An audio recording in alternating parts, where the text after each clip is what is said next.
এতক্ষণ খুব সুন্দর আপনারা পালা শুনেছেন। বিখ্যাত দুজন শিল্পী ছিলেন, চায়না সরকার দিদি ভাই, সঙ্গে ছিলেন দাদা ভাই শিশির দাস বাউল।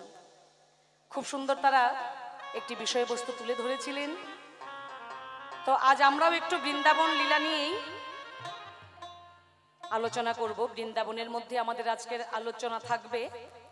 আজকে আমাদের আলোচ্য সূচি সেটা হচ্ছে একদিকে ঠাকুমা, আরেকদিকে হচ্ছে নাতি। ঠাকুমা আর নাতি আজকের আমাদের বিষয়বস্তু। নাতি হচ্ছে অনাদিরাদি ভগবান শ্রীকৃষ্ণ, আর ঠাকুমা হচ্ছে যোগমায়া, বড়াই বুড়ি। কেমন? যোগমায়া, বড়াই বুড়ি, আর সঙ্গে ভগবান শ্রীকৃষ্ণ অনাদিরাদি সেই আমাদের দয়াল প্রভু। তাহলে এই যে নাতি আর ঠাকুমার সম্বন্ধটা খুবই একটা মধুর সম্পর্ক, তাই না? যদি দাদু গত হয়ে যায়, ঠাকুমার যত মনের দুঃখ কষ্ট যা কিছু প্রয়োজন সেটা কিন্তু একমাত্র নাতিকেই বলতে পারে, তাই না? স্বামীর পরে নাতির জায়গাটাই কিন্তু সেখানে থাকে। কারণ সব কথা ছেলে বৌমাকে, মেয়ে জামাইকে বলা যায় না, একমাত্র বলা যায় নাতি আর নাতিনের কাছেই, তাই না? তো তাই এত সুন্দর মধুর সম্পর্ক। ঠাকুমার নাতি এক বিছানায় শুয়ে ঘুমাতেও পারে, দুজন দুজনকে জড়িয়ে ধরে থাকতেও পারে, তাতে কোনো কিন্তু অসুবিধা নাই, তাতে কোনো কলঙ্ক নাই, কোনো বদনামও নাই, নাকি? তো এমন হচ্ছে আজকে আমাদের আসরের সম্বন্ধটা, বুঝতে পারলেন? যেহেতু আমি মেয়ে ছেলে মানুষ, তাই ওই ঠাকুমার ভূমিকাটা আমি পালন করতে চাই। আর আমার বিপক্ষে সরকার যিনি, তিনি একজন যেহেতু তত্ত্বজ্ঞ, শাস্ত্রজ্ঞ, তত্ত্বতর্যায় পারদর্শী একজন কবির সরকার এবং একজন বিখ্যাত বাউল শিল্পী, যার নাম সুশীল বিশ্বাস মহাশয়। তো যেহেতু একটা গুণী মানুষকে পেয়েছি, তাই উনাকেই আজকে আমি ভগবানের ভূমিকায় রাখছি, মানে শ্রীকৃষ্ণের ভূমিকায় রাখছি। সম্বন্ধে আজকে আমার নাতি, আমি উনার ঠাকুমা আর উনি হচ্ছে আমার নাতি। খুব মধুর সম্পর্ক আমাদের দুজনের, খুব ভালোবাসা প্রীতি, বুঝতে পারলেন? কোনো ঝগড়াঝাটি নাই। তো এত সুন্দর মধুর একটা সম্পর্ক আমাদের। এবার যেহেতু আমি আগে আসরে এসেছি, ঠাকুমার ভূমিকায় আমি যাচ্ছি, গিয়ে উনার কাছে কিছু জিজ্ঞাসা রাখবো, মানে আমার নাতির কাছে কিছু জানতে চাইব। যা করে যাব জিজ্ঞাসা উনি সুন্দরভাবে করে যাবেন, খোলাসা। আশা রাখছি জবাবের কিছু উনি অভাব রাখবেন না। তাহলে নাতি আর ঠাকুমার পালাটা কি করে শুরু করছি আর কোথায় দাঁড়িয়ে জিজ্ঞাসা রাখছি, একটু মনোযোগ সহকারে সকলের শোনা চাই। তবে সেই আমাদের অনাদিরাদি ভগবান শ্রীকৃষ্ণ, যা আমরা শাস্ত্রে পাই, একটু নাকি কালো দেখতে, তাই না? দেখতে নাকি একটু কালো।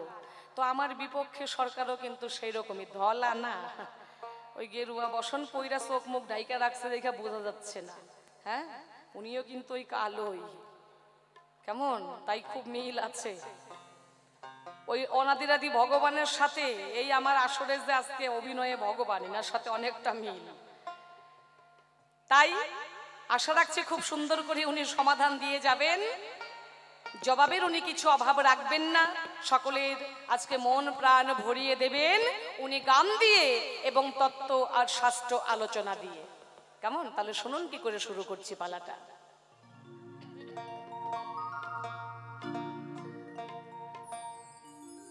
আমি যোগমায়া যোগেশ্বরী গো,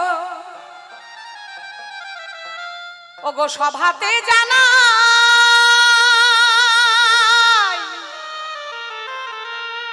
আমার বিপক্ষেতে আছেন যেজন, তিনি আজকে অভিনয়ে কৃষ্ণ কানাই গো। যোগমায়া যোগেশ্বরী গো, সভাতে জানাই বিপক্ষেতে আছেন আমার শ্রীকৃষ্ণ কানাই গো।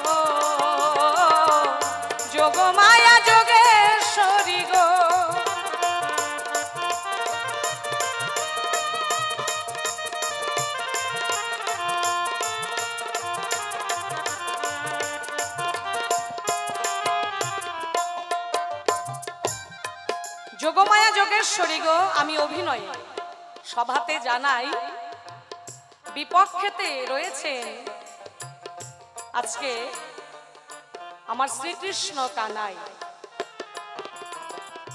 সম্বন্ধে আমার নাতি হলো, আমি প্রকাশ করে যাই।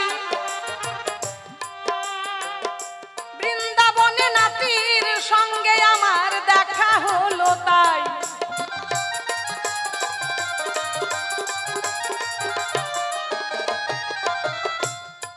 নাতির সঙ্গে অনেকদিন পর দেখা হয়ে গেল, তাই আমার নাতির সঙ্গে কিছু আলাপ শুরু হলো। অনেকদিন পর দেখা নাতির সঙ্গে, তাহলে অনেক কথাই থাকতে পারে, তাই না? তো সেখানেই নাতির কাছে আমি জিজ্ঞাসা করি, তাই নাতি, তোমার কাছে মনের কিছু কথা আজকে আমি প্রকাশ করতে চাই, কিছু জানতে চাই। এই যে তোমার দাদুর সঙ্গে আমার এত ভালোবাসা ছিল, এত প্রীতি ছিল, সে এখন আমার কাছে নাই। মনে অনেক দুঃখ, আমি কার কাছে জানাই? জানানোর আমার আর কোনো মানুষ নাই। তবে নাতি, তোমার কাছে আমি সেই দুঃখটা বলতে পারি, তাই সেই দুঃখ অন্যের কাছে বলার উপায় নাই। কিন্তু নাতি, তোমার কাছে দুইটি কথা আমি জানিবারে চাই। সূক্ষ্ম সূক্ষ্ম জবাব দিবে নাতি, যেন আমি শুনতে পাই।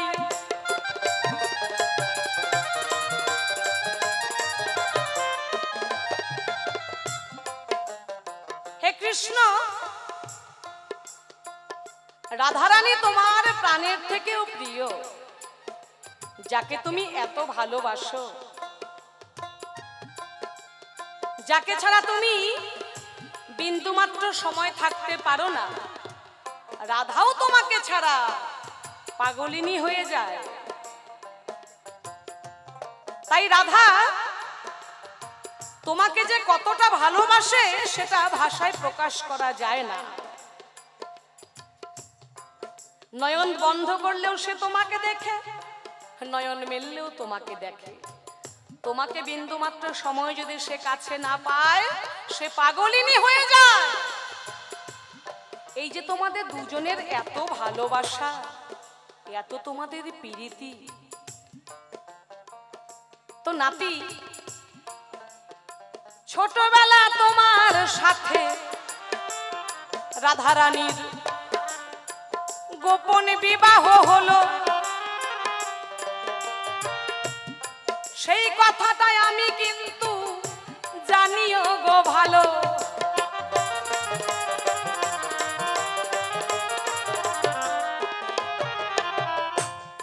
ছোটবেলা ভান্ডির বনে তোমার সঙ্গে রাধারানীর গোপন বিবাহ হয়েছিল।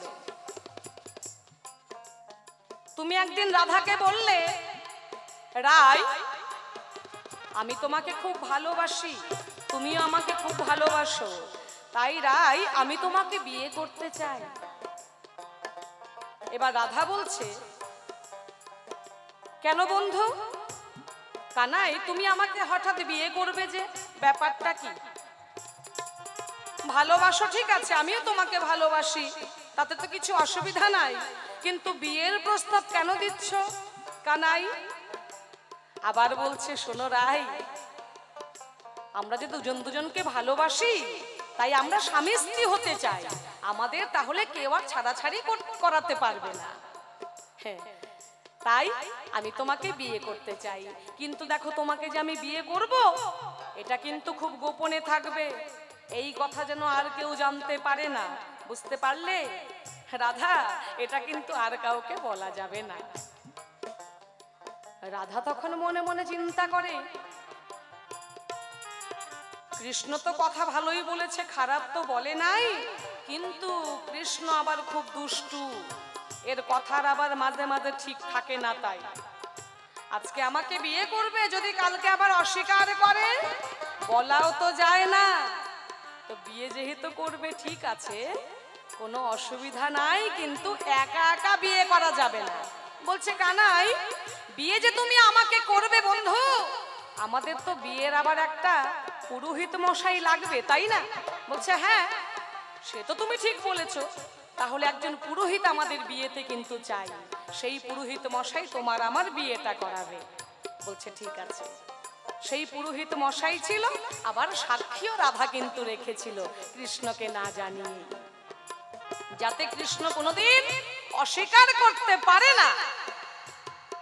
তাই কৃষ্ণ, সেই ঘটনা তোমার কাছে আমি করলাম বর্ণনা। রাধার সঙ্গে তোমার ছোটবেলা গোপনে বিয়ে হয়েছিল কিনা? এবার ছোটবেলার যে বিয়ে, তোমাদের যে স্বামী স্ত্রীর সম্পর্ক দুজনের, আর এখন যখন তোমরা বড় হয়েছো, রাধাকে তুমি তোমার কাছে রাখতে পারলে না। ও নাতি, রাধাকে তুমি দিলে আয়ানের ঘরে আধি। ও বাবা, আধি দেওয়ার ব্যবসা আপনারা করেন না? ছাগল গরু জমি টমি আধি দেন? হ্যাঁ, আধি দেন। এই আধি দেওয়ার ব্যবসা কৃষ্ণ খুব ভালো জানে। তাই কৃষ্ণ কি করেছে জানেন?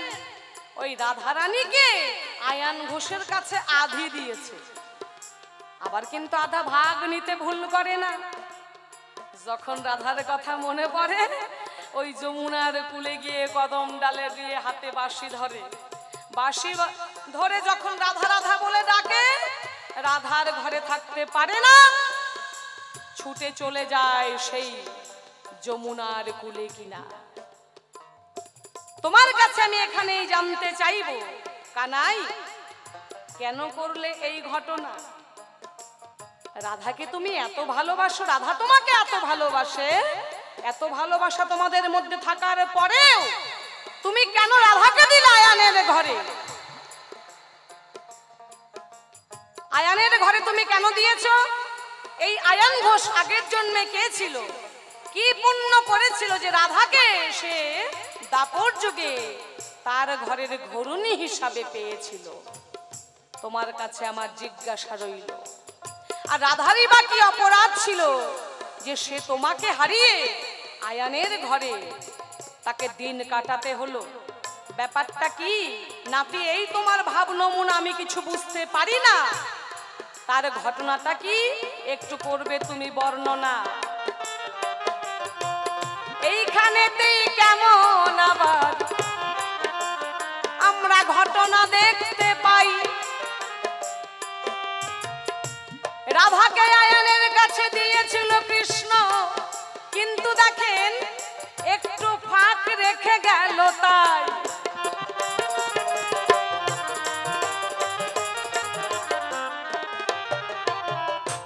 একটু ফাঁক রেখেছে, আয়ানের ঘরে রাধাকে দিয়েছে, কিন্তু আয়ান ঘোষকে করেছে কি?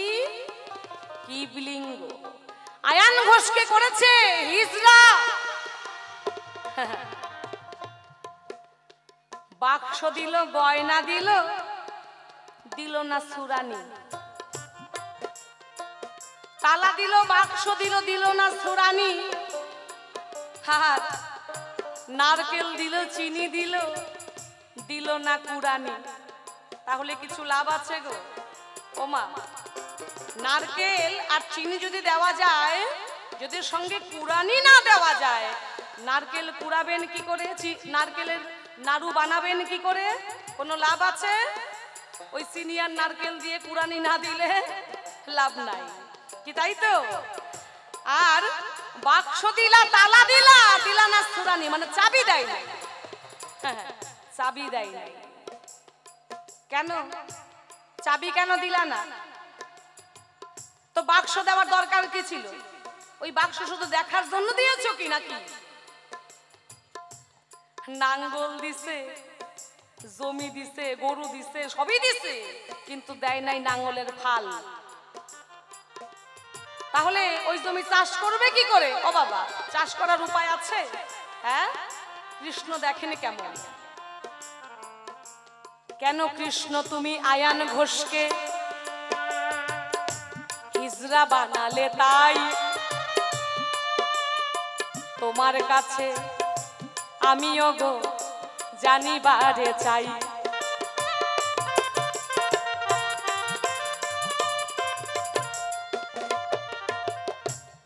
রাধারি বা কি অপরাধ ছিল বলবে তুমি তাই, রাধা কেন হারাইল প্রাণবন্ধু কানাই।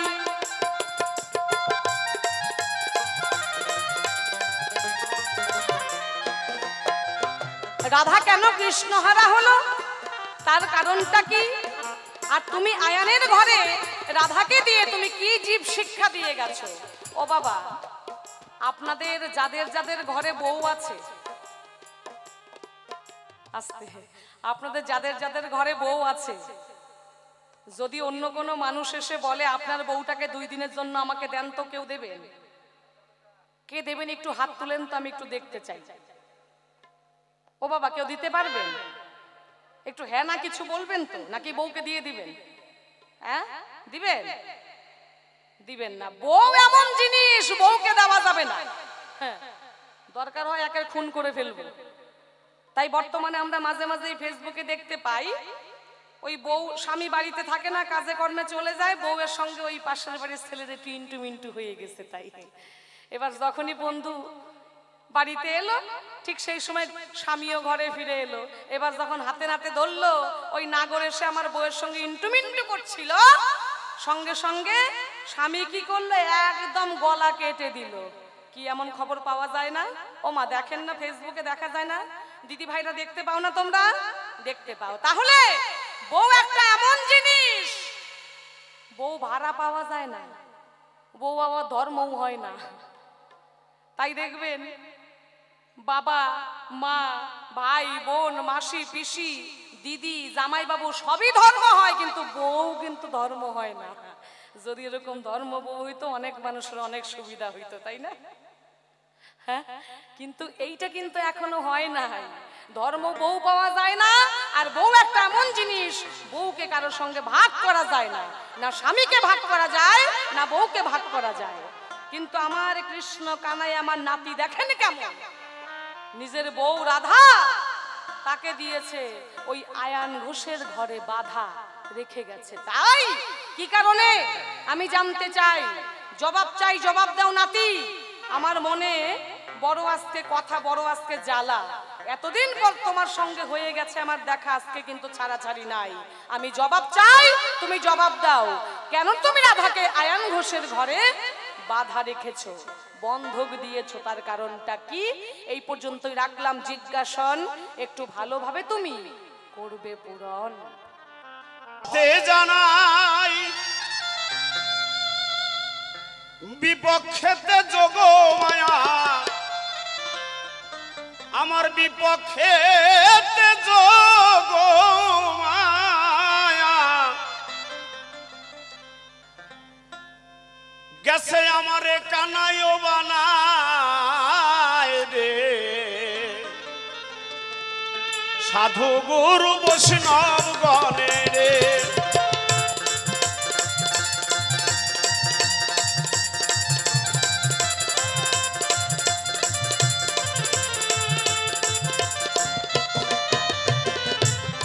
আজ যোগমায়া নামটি ধরে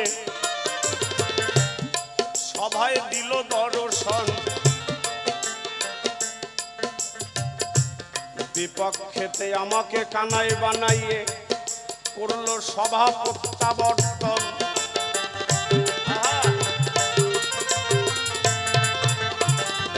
সভাখানাকে ছেড়ে গেছে, উনি নাম ভূমিকায় আজ যোগমায়া। উনি যা পরিচয় দিয়েছে তাতে বুঝতে পারলাম উনি কৃষ্ণের ঠাকুমা।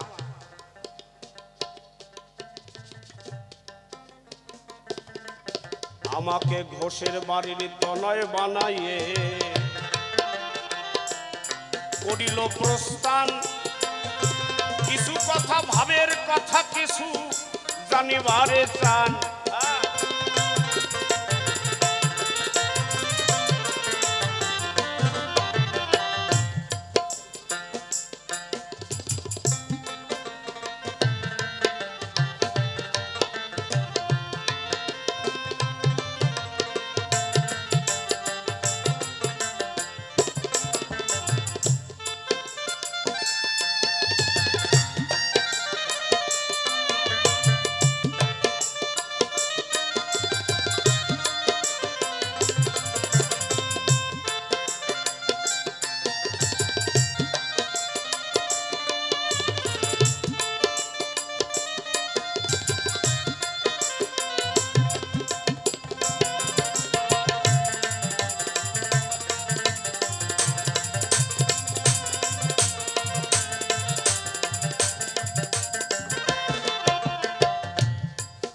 মহাশক্তি মহামায়া শিবের ঘরণে। তিনি হলেন যোগমায়া শঙ্করী। আজকে যাহার পুজো উপলক্ষে আমরা এই ফুলবাড়ি মহাশ্মশানে বাউল কীর্তন করি। এই যে মা এই শ্মশানে রয়েছেন, ইনি হলেন রক্ষাকালী। এই রক্ষাকালী একমাত্র শ্মশানেই পূজিত হয়।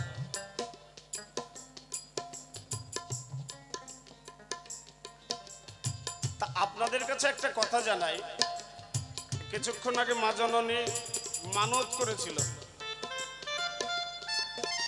এই যে আমাকে 100 টাকা 101 টাকা দিয়ে মানত পূর্ণ করেছে। আমি মাকে জিজ্ঞাসা করলাম, টাকাটা আমাকে না দিয়ে তো মাকে দিতে পারতেন। বললো না, আপনাকেই দেব। তবে মায়ের উদ্দেশ্যে মানত করেছিলেন, মানত পূর্ণ হয়েছে, মাকে দেওয়াটা উচিত। টাকাটা আমি নিলাম না, তো মায়ের ভান্ডারে জমা রাখলাম। উনি আমাকে দিয়েছে, আমি গ্রহণ করেছি, আমি মায়ের ভান্ডারে জমা রাখি, যেহেতু মা ওনার মানত পূর্ণ করেছে। মা যেন ওনাকে ভালো রাখেন, উনি যেন প্রত্যেক বছরে 101 টাকা দিয়েছে, এর থেকে বেশি দেওয়া উচিত। ডাক্তারের কাছে গেলে 500 টাকার নিচে ডাক্তারের ভিজিট নাই। মা আমাদের করুণাময়ী, অল্পতে সন্তুষ্ট হয়ে যায় আর সবার মানত পূরণ করতে যায়। বেশি বেশি দেবেন, ডাক্তারের ভিজিটটা অন্তত বাঁচে যাতে। এই শিবের জয়া শঙ্করী তারাইয়ে ধর্ম সভায়, কানাইয়ের কে কাছে পেয়ে কিছু জিজ্ঞাসা রেখে যায়।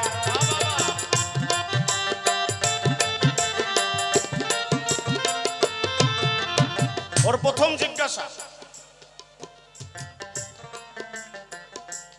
শুনেছি গোপন বাসরে রাধারানীর সঙ্গে তোমার বিবাহ হয়েছিল বাল্য বয়সে। আমার ঠাকুমার কথা শুনে যা বুঝতে পারলাম, বাল্য বয়স কারে কয়? বাল্যকাল 1 থেকে 6 বছর পর্যন্ত শিশু, 1 থেকে 6 বছর পর্যন্ত শিশু, এই 6 বছরের পরে বাল্য। এই বাল্যকাল কত পর্যন্ত চলে? 12 বছর পর্যন্ত বাল্যকাল। এরপরেই শৈশব, তাহার পরে কৈশোর, তারপরেই যৌবন, আর সর্বশেষ পরিণতি মানুষের বৃদ্ধাকাল। তাহলে বাল্যকালে বিবাহ করেছে, তার মানে 6 বছরের ঊর্ধ্বে। বৃন্দাবন কৃষ্ণ ত্যাগ করেছে 10 বছর 6 মাস 11 দিন, যখন কৃষ্ণের বয়স। কৃষ্ণের বয়স যখন 10 বছর 6 মাস 11 দিন, সেই সময় কৃষ্ণ বৃন্দাবন ত্যাগ করে অক্রূর মুনির রথে চড়ে মথুরার উদ্দেশ্যে রওনা দিয়েছে। তার কারণটা কি? উদ্দেশ্য পিতা মাতাকে উদ্ধার। কংসের কারাগারে বসুদেব এবং দৈবকী বাধা শিকলে আবদ্ধ হয়ে রয়েছে সেথায়। কংস নিধন, পিতা মাতায় উদ্ধার, সর্বশেষ দ্বারকায় রাজা। তাহলে বোঝা গেল 10 বছরের আগে, ওই যে বললাম বাল্যকাল 12 বছর পর্যন্ত, তাহলে 10 বছর 6 মাস বাল্যকালে কৃষ্ণের বিবাহ রাধারানীর সঙ্গে। এই বয়সে যখন বিয়ে হলো, সত্য কথা, বিবাহ ভান্ডির বন। বৃন্দাবনে যারা গেছেন, একটি বনের নাম ভান্ডির বন। তালবন, শালবন, তমাল বন, এই একটি হলো ভান্ডির বন। এই ভান্ডির বনে বিবাহ হলো। এর পুরোহিতত্ব করেছিলেন স্বয়ং ব্রহ্মলোকের ব্রহ্মা, নারদের পিতা। বিবাহ সম্পন্ন করে, ও প্রশ্নটা খুব চমৎকার। আবার আপনাদেরকে হাত দেখিয়ে জিজ্ঞাসা করেছে, আপনারা কেউ বউ আদি দেন নাকি? বউ আদি দেওয়ার পরে আবার কৃষ্ণ বাঁশি বাজায়, যাই রাধারানীর সঙ্গে দর্শন করবে না? আচ্ছা, ছাগল গরু যদি আদি দেওয়া হয়, আবার যাইয়ে কিন্তু আমরা দেখি বাড়িতে, না বাইতে আছে না মরে গেছে, যাই দেখি না? তা কৃষ্ণর জিনিসটা আদি দেশে যাইয়া দেখবে না ও পাইতেছে না মরে গেছে, পোলাপান বেশি হইলো না কমলো? আপনারা কি বলেন? আদি দেওয়া জিনিস দেখাশোনা করে রাখতে হয় না? এখন ও যদি খাতি না দেয় বাড়ির মালিক, তাহলে আমরা আদি আর চেঞ্জ করব, পরিবর্তন করব। যদি খাবার ঠিক মতো না দেয়, গরু ছাগলের যত্ন না করে, আমরা আদি আর বদল দিই না। এর জন্য কৃষ্ণ মাঝে মাঝে দেখাশোনা করে রাধারানীর সঙ্গে, নিজের জিনিস কিনা। কিন্তু ঠাকুমা তো বোঝে না। ঘটনা হয়েছে কি? ঘটনা হয়েছে, এক ভদ্রলোকের নাম হচ্ছে রতন। তোর একটা বাচ্চা হতি 7টা মাইয়া হয়ে পড়ছে। বুঝলেন তো, 7টা মাইয়া হয়েছে এক এক করতে করতে, ওই ছাগলের আশা করতে করতে। তবে আপনাদের দিকে এরকম হয় না, আমাদের শিলিগুড়ির দিকে হয়। ওই নীতি মেশিন এমন চালাইছে, ওই বছরে বছরে বিয়েতি ওই বছর বিয়ে নি গাইয়ের মতো 7টা বানায় ফেলছে। ফালানোর পরে এখন বউ আর স্বামী দুজনে মিলে চিন্তা করে, শোনো, ওই যে ওই পাড়া এক সাধু বাবা আইছে। কয় তাহলে কি? কয় সাধু বাবার কাছে চলো, দুজনে মিলে যাই, শুনি সাধু বাবা নাকি যা কয় তাই হইয়ে যায়। তা চলো আমরা যাই, একটু সাধু বাবার আশীর্বাদ নিয়ে আসি। কয় তা মোটের পর খারাপ হয় না, ছাগলের আশা করতে করতে 7টা মাইয়ে বানালাম, এরপরেও যদি আর একটা ওই ছাগলের আশা করতে যাই মাই এই হইয়ে যায়, আয় থাকতে সাধু বাবার কাছে যাই। তা দুইজনে মিলাই আমার মতো গলায় গামছা নিয়ে সাধু বাবার কাছে যাই উপস্থিত হয়েছে। এখন সাধু বাবা তো অন্তর্যামী, ভগবানের মতো। আসার সাথে সাথে কইছে, ও রতন আইসিস, আয় বয়, বুঝতে পারছি তোর 7টা মাইয়া, তোর একটা ছেলের দরকার। সাধু বাবা তো, সাধু বাবারা কিন্তু জানে, কিছুদিন আগে একটা ভগবান বাবা বাড়াইছিল সোনাপুরে, জল খাওয়াইয়া নাকি কত রুগী ভালো করে ফেলাইছে, পরে পুলিশের গুতো খাইয়া ফেলাই গেছে। বাড়াইছিল না? হ্যাঁ, এখন আর গোবিন্দ টোবিন্দ নাই, গোবিন্দ এখন হারাই গেছে। যাই হোক, আর এক গা, ও কথা কব না, না বাজে কথা কব। তো এখন ওই যাওয়ার পরে সাধু বাবার আশীর্বাদ নিয়ে তো বাড়ি এসে মেশিন চালাই দিয়েছে। ঠিক 10 মাস 10 দিন পরে ডেলিভারি হয়ে গেছে। এখন ওই ডেলিভারি হওয়ার পরে 6 ষষ্ঠীতে নিমন্ত্রণ দেয় না? আপনাকে দিকে হয় না ষষ্ঠী? ওই আমাকে শিলিগুড়িতেও। এখন গ্রাম ভরে নিমন্ত্রণ করছে, ওই আমার সন্তান হয়েছে, যাস একটু আশীর্বাদ করে আসিস, একটা মিষ্টি মুখ করে আসিস। তো সবাই দলে দলে গেছে। এখন তো নতুন ওই হাগিস বাড়াইছে না, হাগিস টাইট করে পরায় রায়, মুতলি পরেও বোঝা যায় না ও কোন সময় পিসাব করে ভিজাই ফেলছে, ওটা পরানোর কথা মনে নাই। তো ওইভাবে উপর দিয়ে একটা প্যান্ট পরাইয়া, একটা গেঞ্জি, গরমের দিন একটা ছোট্ট গেঞ্জি পরাইয়া ওই দোলনার উপরে শোয়াই রাখছে। এখন যে যায় ওর সাথে কথা কয়, আরে রতন, এ দেখি একদম তোর মতো না, তোর মতো চোখ। আর একজন এসে কয়, হতো এ চুলগুলাও দেখ ওর বাবার মতো হয়েছে। আর একজন এসে কয়, নাকটা ওর বাবার মতো। কেউ কয় কান ওর বাবার মতো, কেউ কয় পা ওর বাবার মতো। এখন করতে করতে ওই পাশের বাড়ি ওই রতনের এক দিদি আছে, মানে ওই বাচ্চা, যে বাচ্চাটা ওর হলো পিসি। এখন কোলে নিয়ে নাচাচ্ছে, নাচাতে নাচাতে পুশ করে কোন সময় যেন মুতে দিছে। মুতে দিলে ভিজে যায় না, হাগিস তো পরানো নাই, প্যান্ট ভিজে টিজে জল পড়ে গেছে। ইসিরে করলো ডাকি দেখ দিনি। ওই প্যান্ট খুলে যেই দেখছে, কয় আরে তুই সাওয়ালের নিমন্ত্রণ দিগলি, এখন তো দেখিয়েছি নেপা পুষা। ব্যাপারটা কি রতন, কাজটা তো ভালো করিস নেই। কয় শোন, তোরাই না কলি, ওর চোখ আমার মতো, কান আমার মতো, হাত আমার মতো, পা আমার মতো, মাথা আমার মতো, চুল আমার মতো, একটা জায়গা নাই ওর মার মতো হয়েছে, তাতে দোষ কি?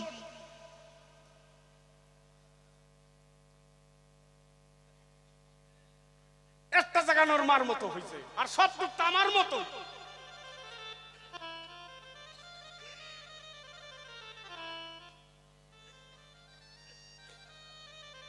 তা ওই আমার জিনিসটা আমার মতোই হবে না? ওর জন্য বৃন্দাবনে যখন ওই ঘটনা ঘটলো, আমার যখন মনে পড়ে আমি বাঁশি বাজাই, ও কাম ফালাই আমার জিনিস আমার কাছে ছুটে আসে, এখানে কি আমার দোষ? আপনারা কি বলেন, এর মধ্যে আমার দোষ আছে? আমার জিনিস আমার কাছেই আসবে তো, কোম্পানি আমার। বললো আচ্ছা তাহলে তুমি দিলা তো আয়ান ঘোষকে হিজড়া বানাইলে কে?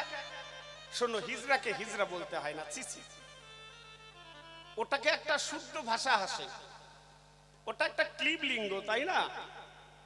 ওটাকে হিজড়ে বলা যাবে। এখন ওটাকে থার্ড জেন্ডার বলে ভারত সরকার ঘোষণা করেছে। তুমি ওইভাবে হিজড়ে বলে অপমান করো না। ঘটনা হয়েছে কি, এই যে আয়ান ঘোষের যে অবস্থা, আপনারা জানেন যখন ত্রেতা যুগের ঘটনাটা আপনারা জানেন না? সীতা যখন রাবণ রাজা চুরি করে নিল, রাখলো কোথায়? অশোকবন। এই অশোকবনের পাশেই আমাদের বঙ্গোপসাগর, জানেন তো? তার সঙ্গেই যুক্ত ভারত মহাসাগর। এই সাগরের পাশে লঙ্কা, রাবণ রাজার ভবন অবস্থিত। কথা বলছে, অসুবিধা না হচ্ছে না তো? নইলে আমি গানের সুরে বলবো, কথাই বলি না, তাহলে শুনতে ভালো লাগবে। এখানে লবণ সাগরের মৃত্তিকা দিয়ে যখন সীতা চুরি হয়ে গেল, সীতা অশোক বনে, অশোক, সেখানে শোকাহত হলেন রামের প্রতি। তখন কি করলেন? ওই সাগরের মাটি দিয়ে একটা রামের মূর্তি তৈরি করলেন। মূর্তিটা কি রামের? আচ্ছা, মূর্তি তো আপনারা দেখেছেন, আমরা পূজা করি না, আমরা তো সনাতন ধর্মের মানুষ। আচ্ছা, চোখ বানায়, নাক বানায়, কান বানায়, মুখ বানায়, সব কিছু বানায়, ওই নিচের জিনিসটা কি বানায়? তো সীতাও বানাইছে, কিন্তু ওই নিচে যেটা ওর কাজে লাগবে সেটা বানায় নাই। কাজের জিনিস সব জায়গায় সব জিনিস বানাইছে, ওই কাজের জিনিসটা খালি বাদ হইছে। এইবার তো রাম ভগবান বউর জন্য কান্নাকাটি করে, পরে বানর সেনা নিয়ে রাবণ রাজাকে হত্যা করে সীতাকে উদ্ধার করেছে। এখন ওই যে মাটির রাম, যে রামকে সীতা দেবী পূজা দিত, এখন ওই রামের মূর্তি ধরে সামনে দাঁড়িয়েছে, বলে সীতা দেবী তোমার তো চরিত্র ভালো না, এতদিন তুমি আমাকে রাম বলে পূজা করেছো, আর তুমি এখন দয়াল রাম এসেছে, তুমি আমাকে ত্যাগ করে চলে যাচ্ছ। এতদিন আমি তোমার স্বামী ছিলাম, আর এখন কি আমি আসামি? অতএব এই গল্প আমি শুনবো না। ওই আদি দুয়ার মতো, দেখছেন তো? অতএব গল্প আমি শুনবো না, তুমি আমার কথা নাও, তুমি আমার, এতদিন যেহেতু আমাকে স্বামী বলে পূজা করেছো, তুমি আমারই থাকবা। বলে শোনো, তুমি যদি আমাকে পেতে চাও, সীতা বললেন ওই মাটির রামকে, তুমি যদি আমাকে পেতে চাও, দয়াল রামের সাধন ভজন করো, তাহলে তুমি পেতে পারো, নইলে পাওয়ার কোনো উপায় নাই। এই যে মাটির রাম, সেখানে আহুতি দিলেন, আহুতি দিয়ে পুরাকালে জন্ম নিলেন সুতপা ব্রাহ্মণ রূপে। নাম কি? সুতপা ব্রাহ্মণ, মনে রাখবে না? সুতপা ব্রাহ্মণ হয়ে 7 জন্ম ধরে তপস্যা করেছে শ্রীহরির। শ্রীহরির সাধনা করে, হরি আসে, বলো ভক্ত তোমার কি চাই? বলে আমার তো অন্য কোনো বাসনা নাই, তোমার বাদিকে যে বসে থাকে আমি তোমার ওই বউটা চাই। এখন হরি করে বর্ণনা, বউ তো দেওয়া যাবে না। এইভাবে 7 বার 6 বার এসেছে, 6 বার চলে গেছে, বউ দেব না। এখন স্বর্গধামে বসে, গোলকধামে বসে লক্ষ্মী দেবী কয়, এত বছর ধরে সাধনা করতেছে, তা ও যা চায় ভগবান তুমি দিতে পারো না? এখন নারায়ণ করে বর্ণনা, ও যা চায় তা তো দিতে পারি, কিন্তু দেওয়া তো যায় না। কয় যা চাই, এইবার যদি তুমি যাও, ও যা চাইবে তুমি তাই দিয়ে দিবা। নারায়ণ লক্ষ্মীকে জিজ্ঞাসা করলো, তুমি বলতেছো তো ও যা চায় তাই দিয়ে দেবো? কয় হ, দিয়ে দাও, তুমি আর ঘুরে আইসো না। এবার সুতপা ব্রাহ্মণ আমাকে ডেকেছে, আমি গিয়েছি, ভালো ভক্ত তোমার কি চাই? বলে তোমার বউ চাই। আমি কই বউ তো দেব না। ওপর থেকে দেবী করে বর্ণনা, ও যা চাই দাও, এবার আর তুমি রিটার্ন আইসো না, ও যা চাই দিয়ে দাও। আমিও তথাস্তু করে বললাম, ঘোষণা তুমি এ জন্মে পাবা না, আগত দাপর যুগে তোমার ঘরে যাবে। এইবার এই সুতপা ব্রাহ্মণ মরে আয়ান ঘোষ হয়েছে। আচ্ছা, ওই যে মাটির রাম যে বানিয়েছিল, ওর কি মদনটা সীতা বানাইছিল? সেই সময় বানাইছিল? বানায় নাই। এই মাটির রাম যখন জন্ম নিয়েছে, ওর তো সবকিছু আছে, কিন্তু মেশিন গান নাই। কারগিল যুদ্ধে পাঠাইলে গুলি খেয়ে মরে যাবে, কাউরে গুলি করতে পারবে না। অতএব এখানে আমার দোষ নাই। আমার দোষ আছে বাবা? এখানে আমার কোনো দোষ নাই। যার জিনিসটা দরকারে লাগবে সে যদি না বানায়, তাহলে তুমি দোষ দাও কেন আমায়? ঠাকুমা, তুমি বোঝো নাই? এই দোষটা একমাত্র রাধারানীর লাগবে। রাধারানী বানায় নাই, ওই খামটি পূরণ করতে এর জন্য আমাকে আসতে হয়েছে অবনীতে, নইলে আমার আসার কোনো দরকারই ছিল না। যার জিনিসটা লাগবে সে বানায় নাই, ওই জায়গাটা পূর্ণ করতে হবে। তো জমিতে চাষ না দিলে ফসল হয়? হবে বাবা, ফসল হবে। চাষ দিতে হবে, ভালো করে পাকা চাষি হতে হবে। তাহলে জমিতে বীজ বপন করলেই ভালো ফসল হবে। আর ভালো ফলন হলে জমির উর্বরতা বাড়বে, সে জমির দাম বেশি। অনুর্বর জমির দাম কম। কৃষক যারা অনুর্বর জমি কেনে না তারা। অতএব পাকা চাষি হয়ে চাষ করা শিখতে হবে। শোনো, একটা কথা বলি, আপনারা তো গ্রামের মানুষ, চাষবাস করেছেন। এখন হয়তো অনেকে করেন না, এদিক ওদিক শহরে বন্দরে চাকরি করেন, কিন্তু এই এলাকা দিয়ে তো চাষি হতো, প্রধান জীবিকা চাষ, তাই না? চাষি আমরা সবাই, যারা এই দিনাজপুর এলাকা দিয়ে বসবাস করেছি, যারা পূর্ববঙ্গ থেকে এসে। খুলে বলি আপনাদের কাছে, ওই এখন তো ট্রাক্টর বেরিয়েছে, আগের দিনে তো আর ট্রাক্টর বেরোতো না। তখন দুটো বলদ নিয়ে, লাঙল ঘাড়ে নিয়ে মাঠে চলে যাইতো। গরুর গলায় যেটা দেয় ওটার কি নাম? জোঙাল না? ও আমরাও জোঙালি কই। তাহলে আপনাদের সাথে আমাকে মিল আছে। আর তারপরে যে জোঙালের সাথে এরকম একটা লম্বা একটা ডান্ডি, ওটারে কি কয়? আপনি চাষ করেন নাই কোনোদিন? হ্যাঁ, ওটার নাম হলো ইস। ওটার ইস কয় না? আর তারপরে এইরকম ব্যাকা যেটা থাকে ওটার কয় হাতল। আর এইরকম যেটা যায় ওইটা হলো লাঙল। আর নিচে থাকে ফাল। ওই ফাল দিয়ে হলো মাটি দুই ভাগ করে। ঠিক বলতেছি না? এই শোনো, চাষি যদি ভালো না হও, পরে ওই কি হবে? শেষ finishing result is equal to ইস। সব শেষ, ইস হয়ে যাবে। বুঝতে পারছেন তো আমার কথা? ওই লাঙল থাকবে, ফাল থাকবে, সব থাকবে, কিন্তু শেষ পরিণতি ইস। করলাম কি? জীবনটাই ধ্বংস হয়ে গেল। আয়ান ঘোষের মতো, আয়ান ঘোষের মতো জীবনটা ধ্বংস হয়ে যাবে। অতএব পাকা চাষি হলে আর চাষের কোনো ক্ষতি হবে না। এর জন্য আমি কৃষ্ণ ভগবান বউ দেওয়ার পরেও মাঝে মাঝে গিয়ে দেখাশুনো করি, আদি আর ঠিক মতো আমার জিনিসটা যত্ন করে রেখেছে কিনা। আর ওই জিনিসটা কেন নাই বললাম? তালায় আছে, বাক্স আছে, চাবি নাই। চাবি ছাড়া তালা খুলবে না।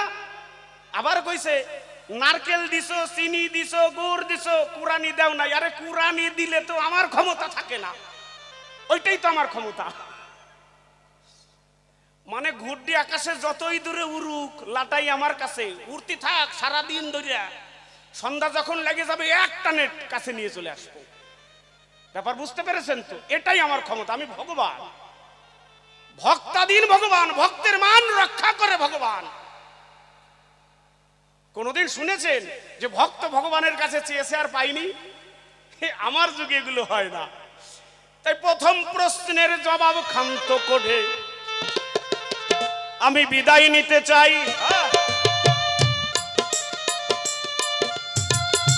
আর একটা প্রশ্ন সভা মাঝে দান করিয়া যায়।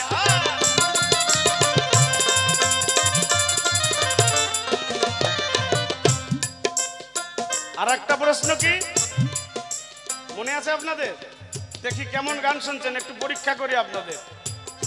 ও দুটোই প্রশ্ন করেছে। মায়েরা মনে আছে আপনারা কি প্রশ্ন করেছেন? ও তাহলে কি আমি ফাঁকি দিয়ে যাব? গান তো শুনতেছেন না।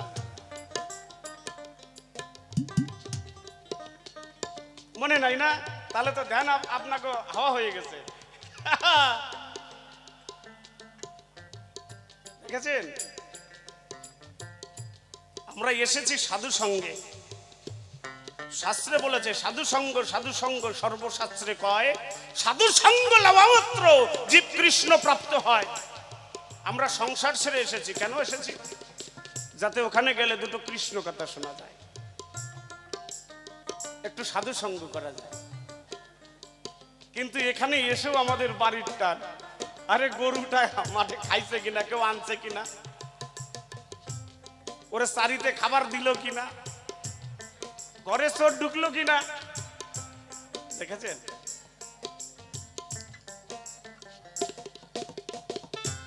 আমরা সাধন ভজন করব কোন প্রকারে?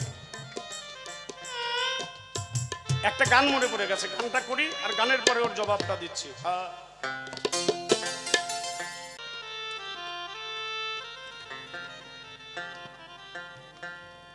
নায়র হতে তোমায় নিতে ওরে নাও পাঠায়ে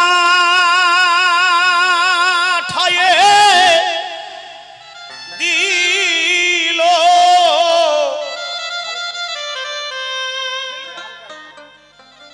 ওরে নাও ঘাটেতে ভিড়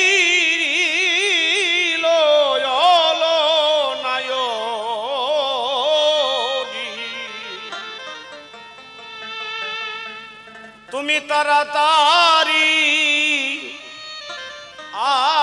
আপন বাড়ি চলো, তোমার দেখতে দেখতে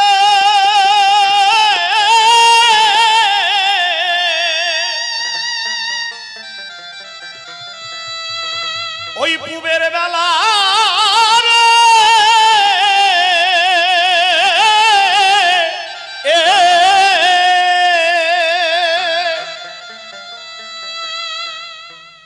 নায়রি পশ্চিমে ডুবিল, নায়রি রে তোমার বেলা পশ্চিমে ডুবিল, নায়রি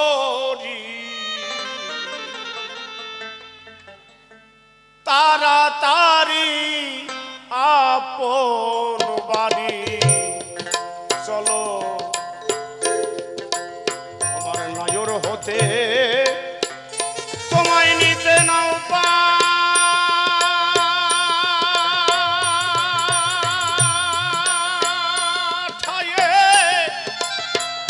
দিল, ওরে নাও ঘাটেতে ভিড়িল,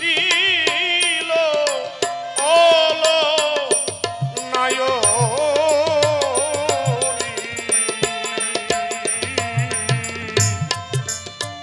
তাড়াতাড়ি আপন বাড়ি চলো, নয়রি তুমি তাড়াতাড়ি আপন বাড়ি চলো। একেবারে নিদাই গৌর হরি হরি বল, হরি বল, হরি বল, হরি বল।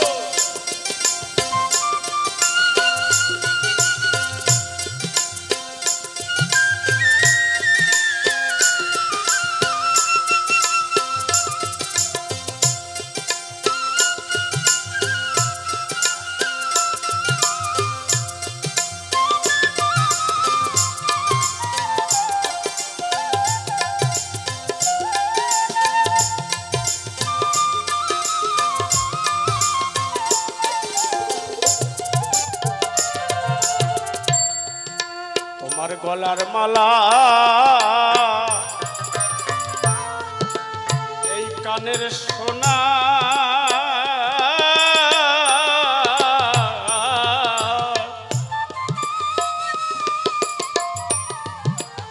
সঙ্গে নিতে ভুল কইরো না। তুমি পারো যদি সঙ্গে নিয়ে চলো ও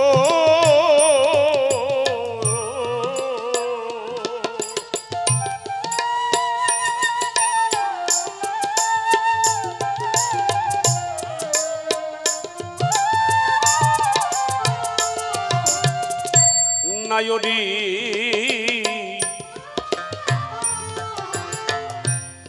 তোমার এই গলার মালা কানের সোনা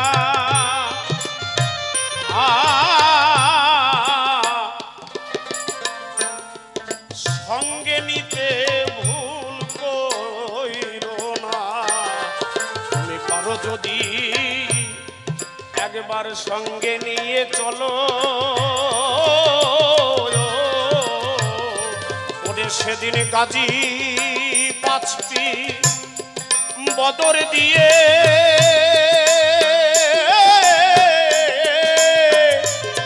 তোমার যখন দেবে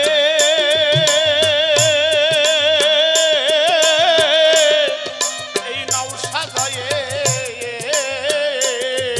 তুমি সেই দিন বসে তোমার ডগরাতে জল ফেলো।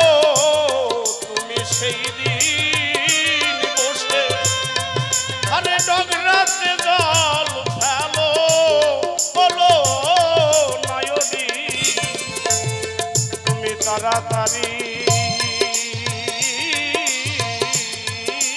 আপন বাড়ি চলো নায়রি। তুমি তাড়াতাড়ি তোমার আপন বাড়ি চলো।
তোমার ভাবতে ভাবতে বুধের বেলা পশ্চিমে ডুবলে হলো নায়রি।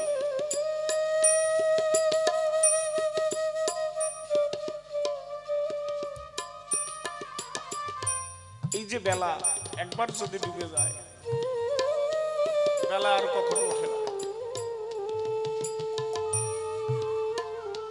পাগল বিজয় সরকার বললেন যা করার তে এবার করে রাখ ও তুই কান পেতে শোন পিছনে তোর বাজিছে জনের জয় ঢাক।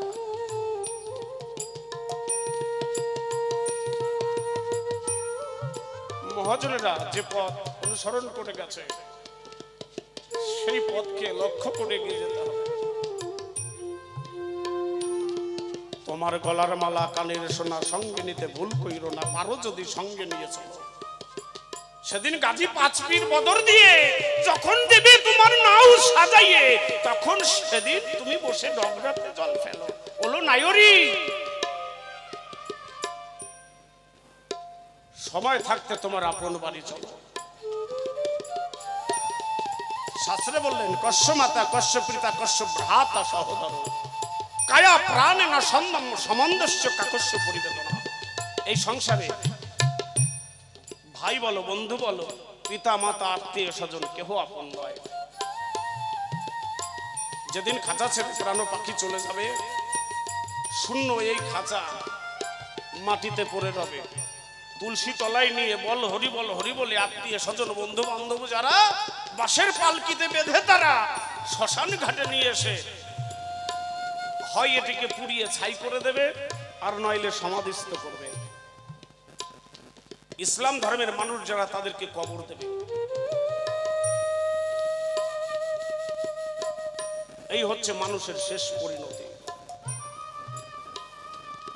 আমার বিপক্ষের ভাবুক একটি গান গেয়েছিলেন, মানুষ খোঁজার যন্ত্র কোথায় পায়? বাবা, সাধু সঙ্গ করো, একমাত্র সাধুই পারে তোমাকে মানুষ খোঁজার যন্ত্র তুলে দিতে।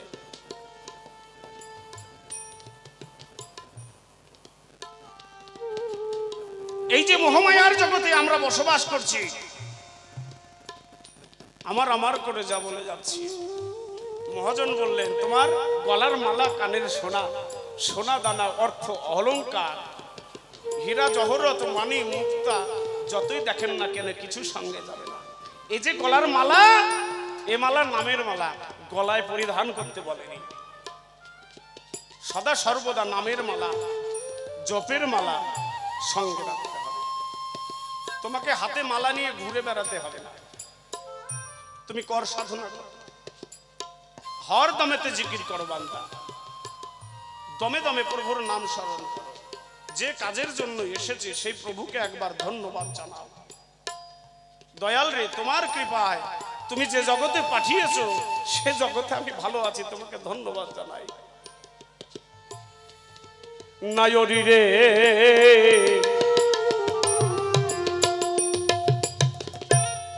তোমার গলার মালা আর কানের সোনা,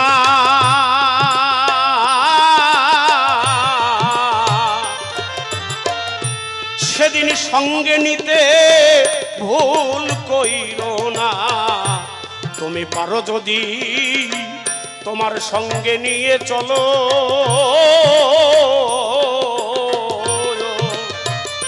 ওরে সেদিন গাজী পাঁচপি বদর দিয়ে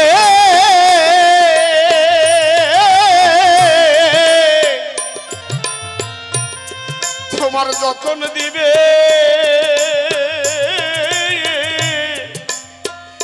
নাও সাজায়ে, হাইরে সেই দিন বসে তুমি ডগরাতে জল ফেলো নায়রি, তুমি সেই দিন বসে তোমার ডগরাতে জল ফেলো নায়রি, তুমি তাড়াতাড়ি তোমার আপন বাড়ি চলো নায়রি, তুমি তাড়াতাড়ি আপন বাড়ি চলো। একবার নিতাই গৌর হরিবল হরিবল হরিবল হরিবল হরিবল।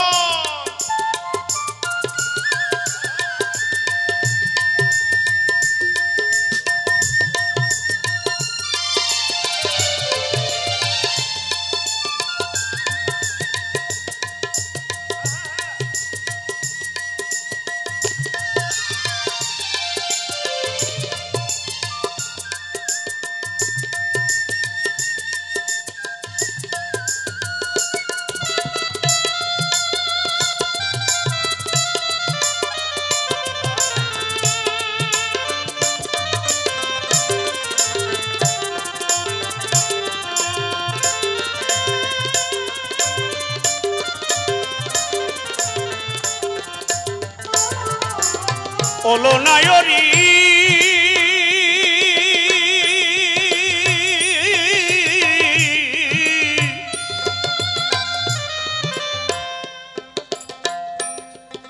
নায়রি ও নায়রি, ওলো নায়রি, ওরে যদি ভালোবাসা কারো সাথে তুমি করে থাকো এই মায়ার জগতে, তুমি যাবার আগে দুটো মনের কথা কইও,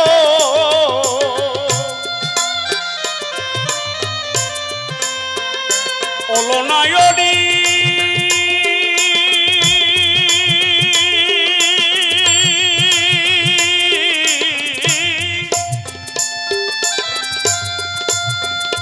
ওরে যদি ভালোবাসা কারো সাথে তুমি করে থাকো এই মায়ার জগতে, যাবার বেলায় দুটো মনের কথা কইও ওরে তার গলা ধরে। একবার বলো রে ভাই আমার বিদায় বেলা যেন তোর দেখা পাই।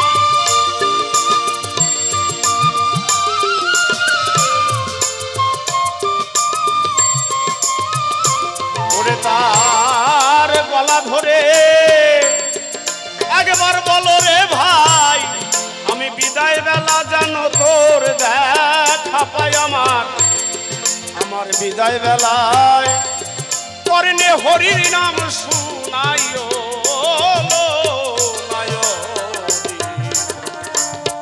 তাড়াতাড়ি আপন বাড়ি চলো নয়নি, তুমি তাড়াতাড়ি আপন বাড়ি চলো।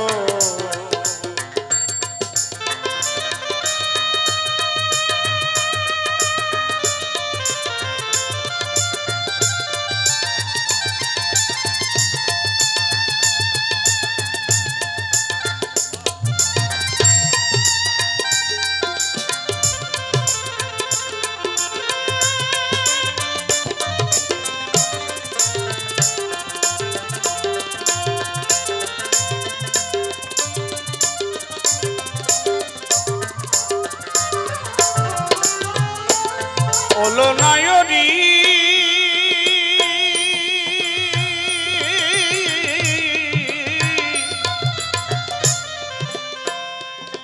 ওরে তোমার প্রাণবন্ধুর ছবিখানা সেদিন সঙ্গে নিতে ভুল কইরো না। তোমরা পারো যদি ওই সঙ্গে নিয়ে চলো।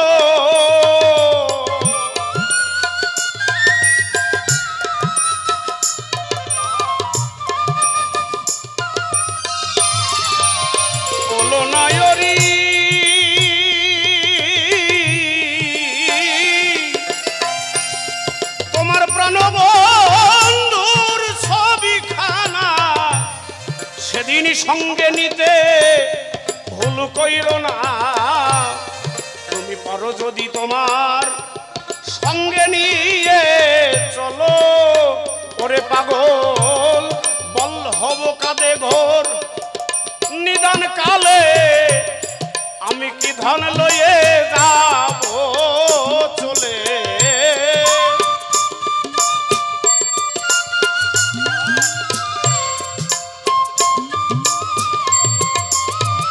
পাগল রাধা বল হব কাঁদে ঘোর ও ঘোর নিদান কালে আমি সেদন লয়ে যাব চলে। এখন ছবি তোলার এই বাক্স পুরে গেল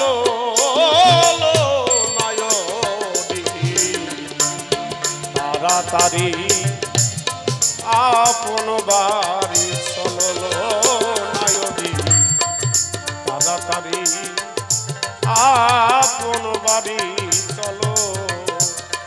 তোমার ভাবতে ভাবতে কুবের বেলা পশ্চিমে ডুবিল নয়নি, তাড়াতাড়ি আপন বাড়ি চলো নয়নি, তাড়াতাড়ি আপন বাড়ি চলো নয়নি, তাড়াতাড়ি আপন বাড়ি চলো। যেভাবেতে প্রশ্নপত্র করে গেছে দান এক এক করে ধরে ধরে দিচ্ছি সমাধান।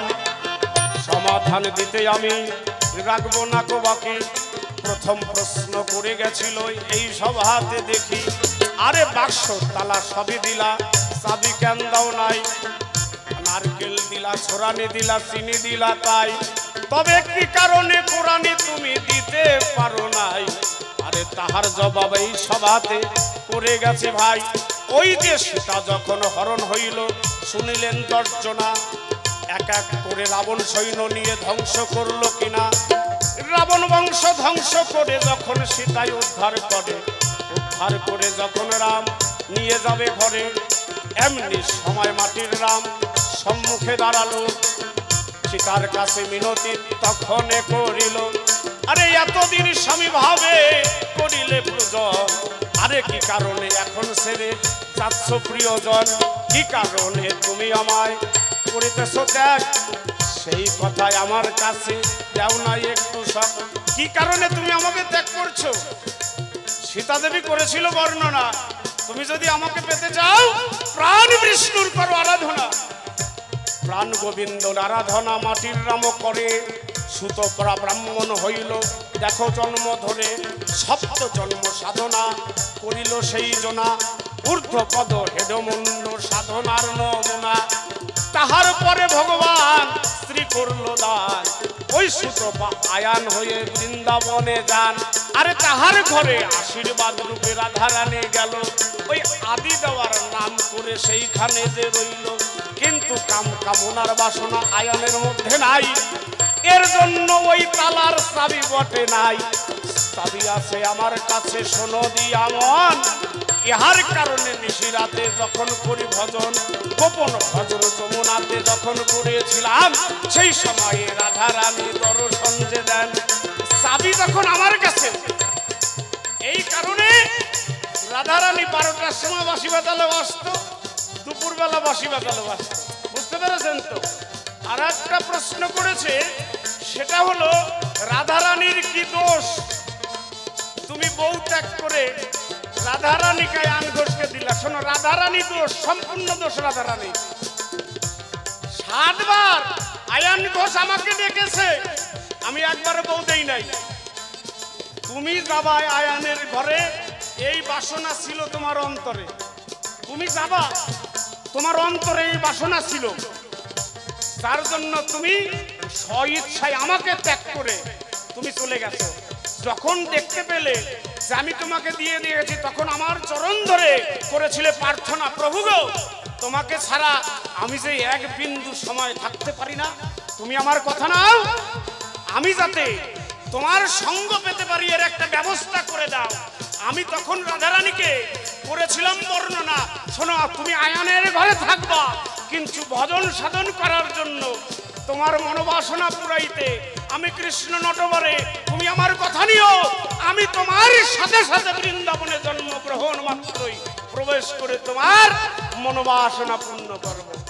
এই কারণে আমি বৃন্দাবনে গিয়ে রাধারানীর সঙ্গ করেছিলাম প্রদান। এই পর্যন্ত করে ক্ষান্ত বিদায় নিতে চাই। আর পরে কিবা কথা আমার ঠাকুমায় কয়, সেই কথা নিয়ে আমি সভাতে দাঁড়াবো, আরে আমার মনের কথা বলে খুলিয়া বলিব। এই পর্যন্ত প্রশ্নপত্র করলো জিজ্ঞাসন, মনের মতো ভাবের কথা করলাম সমাপন। আচ্ছা, আমি কি ওকে দুটো প্রশ্ন করতে পারি? আমি কি ওকে দুটো প্রশ্ন করতে পারি? যদি বলেন করব, নইলে আমার ইচ্ছা নাই।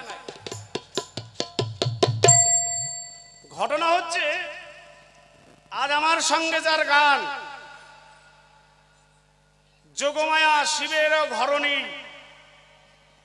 আদ্যাশক্তি মহামায়া, ইনি হলো যোগ মায়া। ইনি কি করেন? যোগ সূত্র তৈরি করেন। কিসের দ্বারা? মায়ার দ্বারা। মায়া বোঝেন তো? মায়া বোঝেন না? এই যে যোগ মায়া, যোগ তৈরি করেন কিসের দ্বারা? মায়ার দ্বারা। ব্যাপারটা বুঝেছেন? তাহলে এই যে যোগ মায়া, আমি যতদূর জানতে পাই, যোগমায়ার স্বামী ধরায় বাইছে নাই। বুঝতে পেরেছেন? যোগমায়ার স্বামী বৃন্দাবনে বেঁচে নাই, কিন্তু ওনার চেহারা ছবি দেখে ওনারে বিধবা বলে মনে হয় না। হ্যাঁ, ওনার চেহারা ছবি দেখে ওনারে বিধবা বলে মনে হয় না। আচ্ছা, বিধবা যারা আপনারা জানেন তারা সাদা থানের কাপড় পরে, পরে না মা? বাবারা পরে না? ও মা, বিধবা যারা সাদা থানের কাপড় পরে না, মানে লাল রং সেখানে ব্যবহার বর্জিত, লাল রঙের ব্যবহার সেখানে করা যাবে না।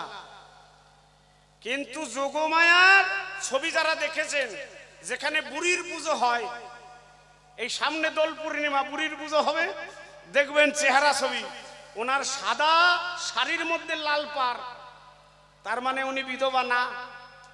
ঠিক আছে না বাবা?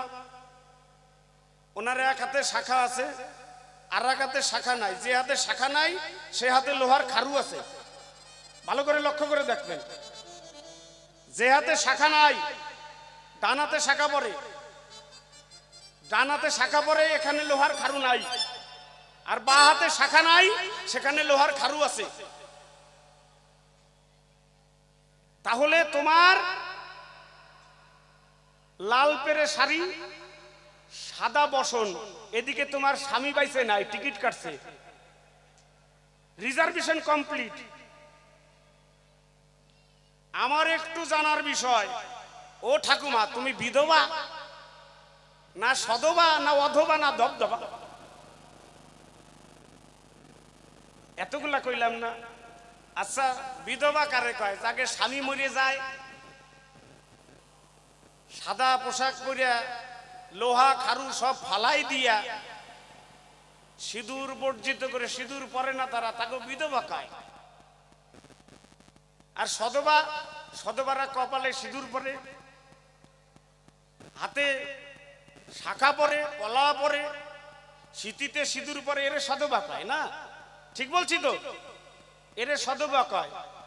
আর অধবা কারা? ওকে স্বামী আছে কিন্তু দেখাশোনা করে না। আছে না এরকম মানুষ দেশে? স্বামী পাইছে আছে কিন্তু দেখাশোনা করে না, টেপির মারে নিয়ে পলাইছে, এখন টেপির মার সাথে থাকে। তাহলে ওনার স্বামী পাইছে আছে, থাকে আর একজনের সাথে।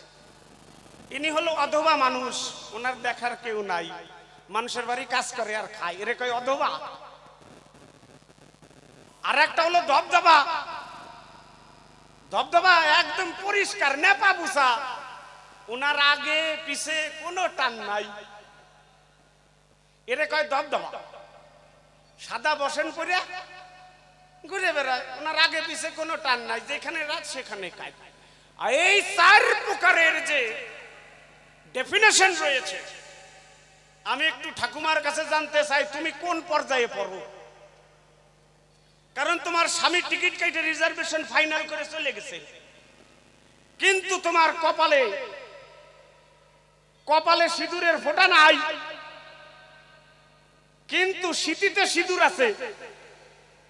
কথা বুঝে নিয়েন, সিঁথিতে সিঁদুর আছে, এক হাতে শাখা আছে, এক হাতে নাই। সাদা পোশাক পরেছো, স্বামী মরে গেছে বুঝলাম, কিন্তু লাল পার, তার মানে স্বামী বাইচে আছে, তার মানে তোমার মধ্যে ভেজাল। ও ঠাকুমা, আমার কথা নিও, এ ভেজালে সংসার তুমি ছেড়ে দাও। নাতি সওয়াল বাইচে আছে, নাতিরে নিয়ে সংসার করো, পরিষ্কার হয়ে যাও, আর নইলে এর একটা উচিত জবাব দাও। কি হয়? নাতিরে নিয়ে সংসার করো, আর নইলে উচিত জবাব দাও। তোমার এত রকম কে? এই হলো এক নম্বরের জিজ্ঞাসা। আরো করবো? করবো? দেই তাহলে আর একটা বসান। ও দেখেন মাথা ঘুরিয়ে না পালায় যায়। আর এক নম্বরের প্রশ্ন, প্রশ্নপত্র এইরকম, এই যে যোগমায়া যোগেশ্বরী, আমার মনে হয় ওই আমার ঠাকুরদা মরার পরে ওনার আরো কোনো কানেকশন আছে। কি কন? আমি যতদূর শুনতে পাই উনি একা মা গোসাই, কিন্তু ওনার 5 জন স্বামী বর্তমান। স্বামী কয়টা? 5টা। ওনার স্বামী হলো 5টা।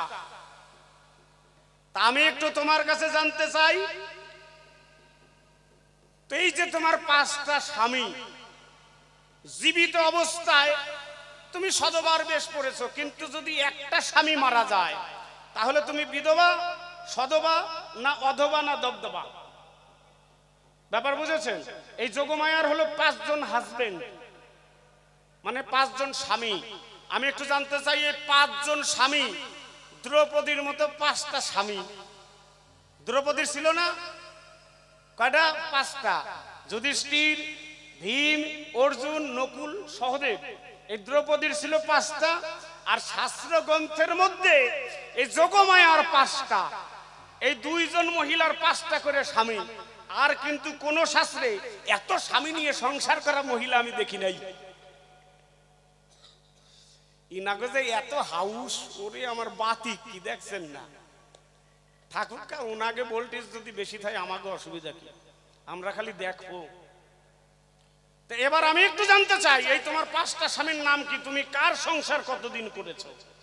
এই 2য় নম্বরের জিজ্ঞাসা এই পর্যন্ত রয়ে গেল।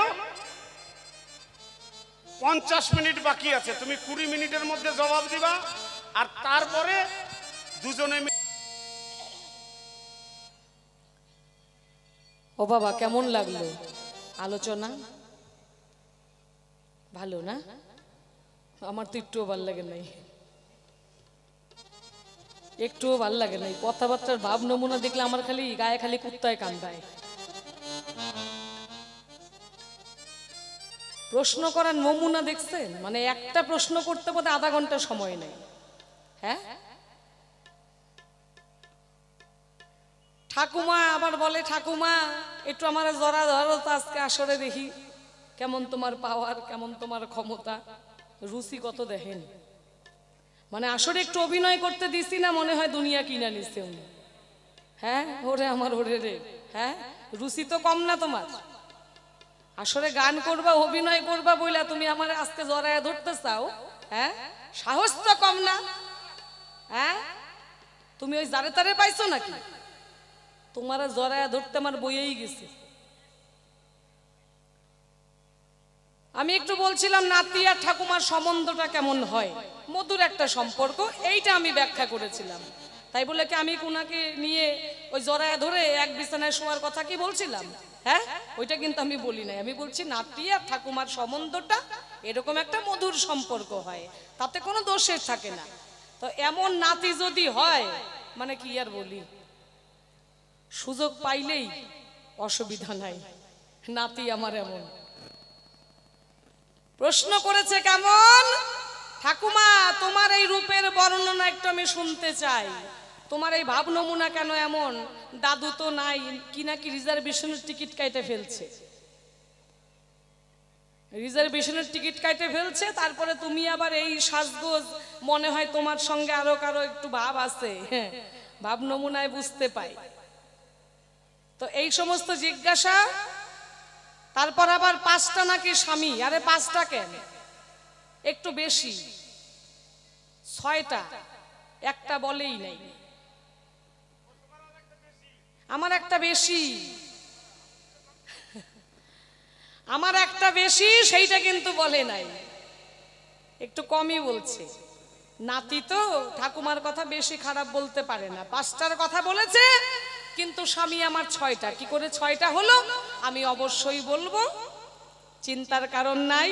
আমার পোশাক কেন এরকম, বর্ণনা খুব সুন্দর করে দিয়ে গেছে। হাতে শাখা, কপালে সিঁদুর নাই, সিঁথিতে সিঁদুর আছে, এক হাতে শাখা, এক হাতে আবার লোহার খাড়ু, এই সমস্ত কেন? আবার লাল পাড় শাড়ি পরি, আমার নাকি শখ মন্দ না। ও মা, বুড়া হইলে কি মন বুড়া হয়? বয়স হইলে কি মনটা বুড়া হয় কারো? হ্যাঁ, মনটা কিন্তু চিরকুমার কুমারী থেকে যায়। বয়স বাড়ে কিন্তু মন তো আর বুড়া হয় না। তাই মন আমার একদম বুড়া হয় নাই, মন এখন একদম চাঙ্গা। অসুবিধা নাই, অবশ্যই জবাব দেব। একটি গান গেয়ে শোনাই। ওরে তুই আমার আদরের বিলাই রে, তোরে গরম দুধ খাওয়াই,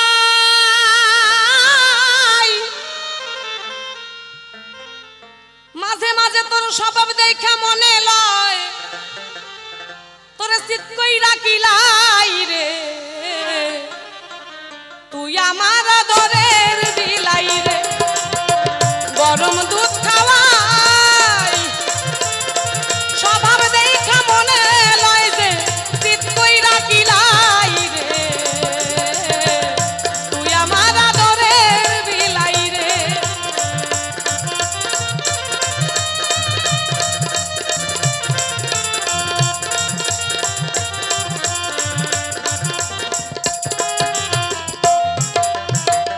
ওরে আমার আদরের নাতি রে, তোর মনে এত শয়তানি, হ্যাঁ এত শয়তানি, যখন রাধার সঙ্গে দেখা করতে পারে না তখন আমার কাছে ছুটে যায় কিনা, গিয়ে বলে ও ঠাকুমা একটু দেখা করাও রাধার সাথে, আর বাঁচি না বাঁচি না, রাধার বিরহে প্রাণ বুঝি যায়, যেভাবেই হোক একটু দেখা করাও। তখন এই বুড়ির দরকার পড়ে, হ্যাঁ আজকে আমি বুড়ি হয়ে গেছি নাকি, আরেকবার যদি আমার কাছে গিয়ে বলে ও ঠাকুমা একটু রাধার সঙ্গে দেখা করাও, আমি বলবো আমি আর পারবো না। ওইরকম নাতিরে এরকমই শাস্তি দিতে লাগে কিনা, কাজের বেলায় কাজী, কাজ ফুরাইলে বলে পাজি, হ্যাঁ যখন দুইজন দুজনের জন্য পাগল হয়ে দেখা করতে পারে না তখন ছুটে যায় আমার কাছে। রাধাও গিয়ে কয় একটু দেখা করাও না কৃষ্ণের সাথে, তখন আমার দরকার পড়ে। আর যখন দুইজনে মিলে যায়, আমে দুধে মিশে যায়, আমি আঠি গড়াগড়ি হয়ে গড়াগড়ি খাই, বুঝলে আমের আঠির মতো, তখন আর আমাকে চেনে না। আমার কাছে বলে গেছে আমি শুনতে পাই, সাদা শাড়ি পরি আমি, শাড়ির মধ্যে কেন লাল পাড় দেখা যায়,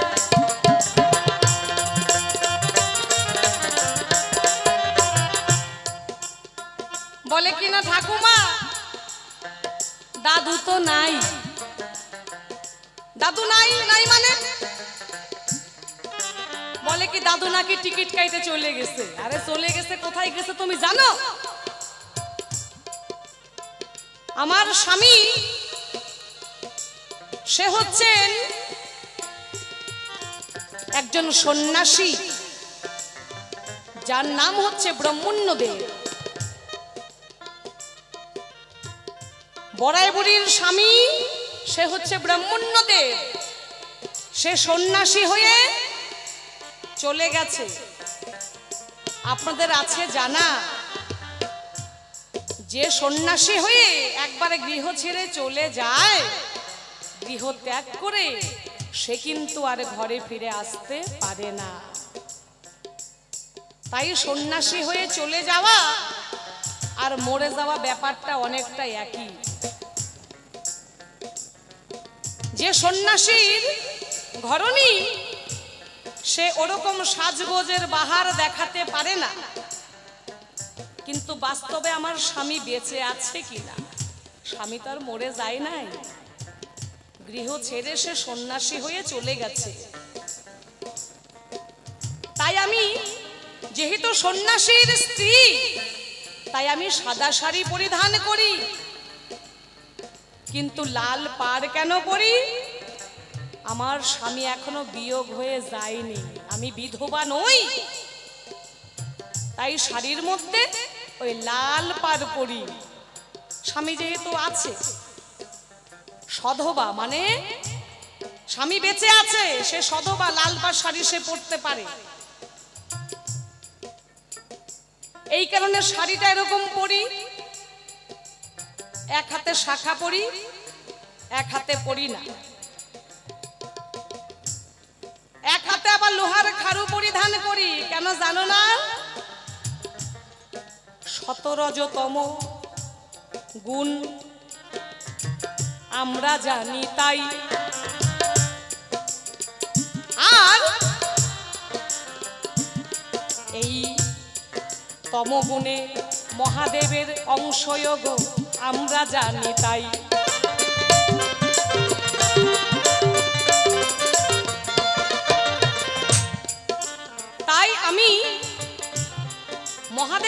উদ্দেশ্যে, মানে মহাদেব হচ্ছে আমার স্বামী, যোগমায়া বড়াই বুড়ি, দুর্গার আরেক রূপ হচ্ছে বড়াই বুড়ি রূপ।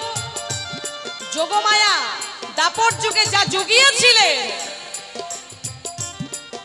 যার যোগসূত্র রয়েছে, যার দ্বারা দাপর যুগে সমস্ত লীলা প্রকাশ হয়েছিল, সম্ভব হয়েছিল, ঘটিয়েছিল, সেই তো যোগমায়া এই বড়াই বুড়ি। বুড়িরে তুমি চেনো না? বুড়ি ছাড়া দাপর যুগে তোমার কোনো লীলাই সম্ভব হতো না, করা সম্ভব ছিল না। একমাত্র যোগমায়ার দ্বারাই তুমি লীলা করতে পেরেছিলে। সেই যোগমায়া হচ্ছে আমি, বড়াই বুড়ি। সকলের আছে জানা, তবু একটু বলতে চাই, সেই সত্যযুগে এই শিবের স্ত্রী সতী হলো তাই।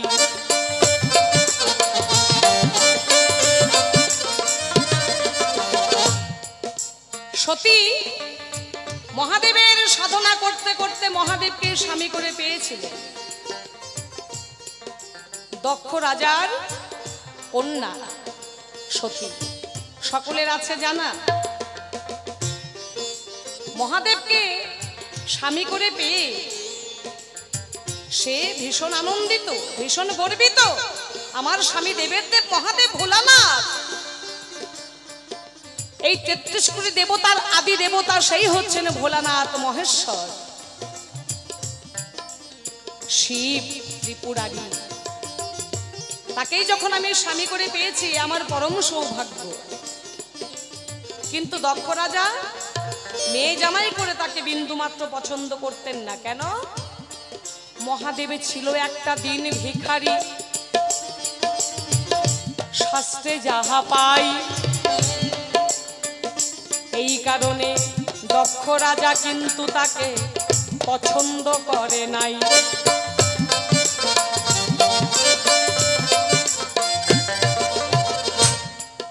তাই তাকে মেয়ে জামাই করে মানতে পারলো না, পছন্দ করতো না। কেন? মহাদেব দিন ভিখারি, গাঁজা ভাঙ তোরা খায়, ছাই ভস্য গায়ে মাখে, ভূত পেট নিয়ে খেলাধুলা করে, শ্মশানে মশানে গিয়ে পড়ে থাকে।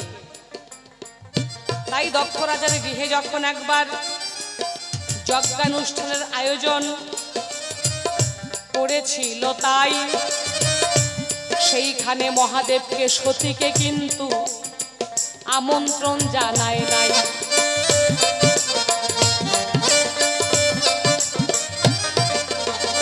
যখন আমন্ত্রণ জানালো না, সমস্ত দেবতাদেরকে সেখানে আমন্ত্রণ জানিয়েছে, কিন্তু একমাত্র মহাদেবকে বাদ দিয়ে। নন্দী বিরিঙ্গি এই সংবাদ গিয়ে যখন সতীদেবীর কাছে জানিয়েছে, সতীদেবী যখন পিতার গৃহে ছুটে যায়, গিয়ে যখন পিতার কাছে এই সমস্ত জিজ্ঞাসা করে, আমার স্বামীকে কেন এখানে আমন্ত্রণ জানানো হলো না, তখন সতীকে অনেক স্বামী নিন্দা শুনিয়েছিল কিনা। কি তাই তো বাবা? এই ঘটনা সকলের জানা। তখন সতী সেই যজ্ঞস্থানে দেহ ত্যাগ করেছিলেন। এই সংবাদ কৈলাসে মহাদেব যখনই শুনতে পেলেন, শোনা মাত্রই উন্মাদ হয়ে পাগলের মতো ছুটে এসে যখনই দেখতে পেলেন সতীর দেহটি সেখানে পড়ে আছে, দেখা মাত্রই মহাদেব সতীর দেহ কাঁধে করে নিয়ে স্বর্গমর্ত পাতাল ত্রিভুবন মহাদেব তাণ্ডব নৃত্য করে ঘুরিতে লাগিল। পৃথিবী টলমল করতেছিল, পৃথিবী ধ্বংস করে ফেলবো মহাদেব সিদ্ধান্ত করিল।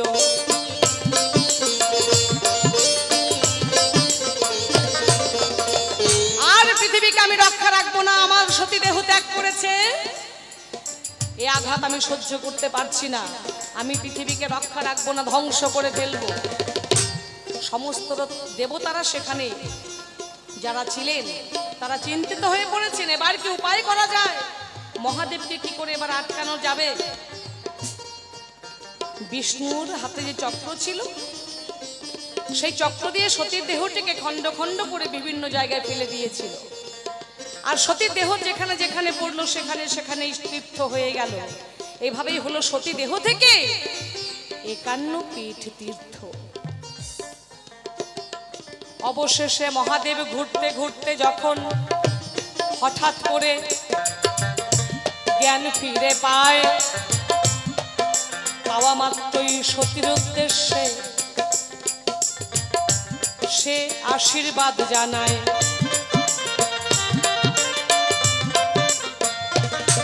সতীকে বললেন, সতী তুমি আমাকে এতই ভালোবাসতে, তুমি আমার নিন্দা সহ্য করতে না পেরে তোমার দেহ ত্যাগ করেছো। যাও সতী, আমি তোমাকে বর দিলাম, তুমি পরজন্মেও আমাকে স্বামী করে পাবে, এমনকি জন্ম জন্মান্তরে তুমি আমাকেই স্বামী করে পাবে। এই তোমাকে আমি আশীর্বাদ দিলাম, বর দিলাম। এই বড়াই বুড়ির প্রথম স্বামী কে? মহাদেব। সতীরূপে জন্মগ্রহণ করে বড়াই বুড়ির স্বামী করে কিন্তু মহাদেবকেই পেল। তারপরের জন্মে সতীয়োগ দুর্গা হয়ে জন্মগ্রহণ করল। সেই যুগেও মহাদেবকেই স্বামী করে পেল।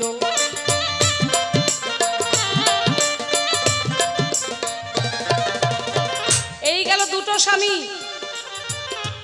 দুর্গা হয়ে স্বামী করে মহাদেবকেই পেয়েছিলেন। তারপরের জন্মে শ্রীকৃষ্ণের বোন হংসা রূপে দুর্গা জন্মগ্রহণ করল। তাই সেই যুগে মহাদেব আবার দুর্বাসা মুনি হলো শাস্ত্রে যাহা পাই।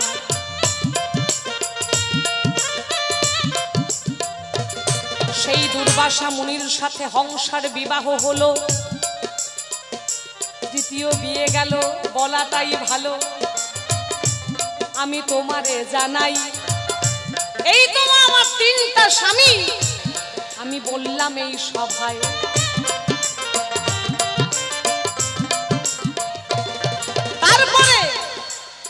তারপরের জন্মে এই বড়াই বুড়ি আমি যোগমায়া তোমায় বলতে চাই। এই যুগে সেই মহাদেব আবার ব্রাহ্মণ্য দেব রূপে জন্মগ্রহণ করেছিল, তোমার কি জানা নাই?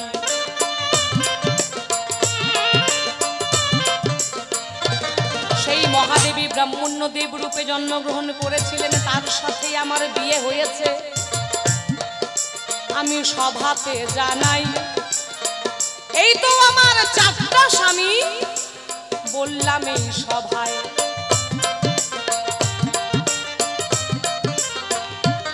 তারপরে এই কলিযুগে মহাদেব অদ্বৈত মহাপ্রভু রূপে জন্মগ্রহণ করেছেন। হোক কার নাই আছে জানা। আর এই কলিযুগে সেই বড়াই বুড়ি দুর্গা সতী সীতা ঠাকুরানী রূপে জন্ম নিয়েছে, দিয়ে যাই বর্ণনা।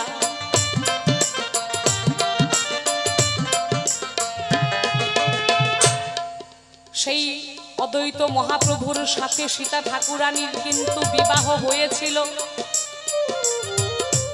শোনো নাতি আমি তোমারে জানাই, এই তো আমার 5টা স্বামী, আমি সভায় বললাম তাই। আরো একটা স্বামী আছে আমার, শুধু আমার নয় সকলেরই আছে গো। এবার আমি বলিবারে চাই, এই যে আমার নাতি হইল জগৎ স্বামী, তার কথা কিন্তু আসলে আমার নাতি বলে নাই।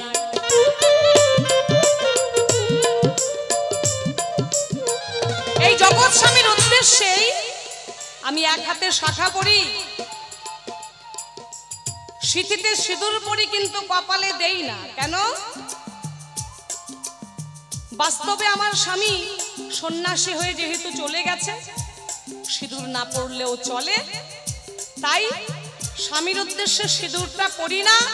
এইটা আমি জগৎ স্বামীর উদ্দেশ্যে সিঁদুর পরি আমার নাতির নামে। কৃষ্ণ কানাই তুমি এই বিশ্ব ব্রহ্মাণ্ডের মালিক, এই জগতের পতি, তুমি আমারও পতি, সকলের পতি, কার নাই আছে জানা। এই তো আমার 6টা স্বামী, আমি দিয়ে যাই বর্ণনা।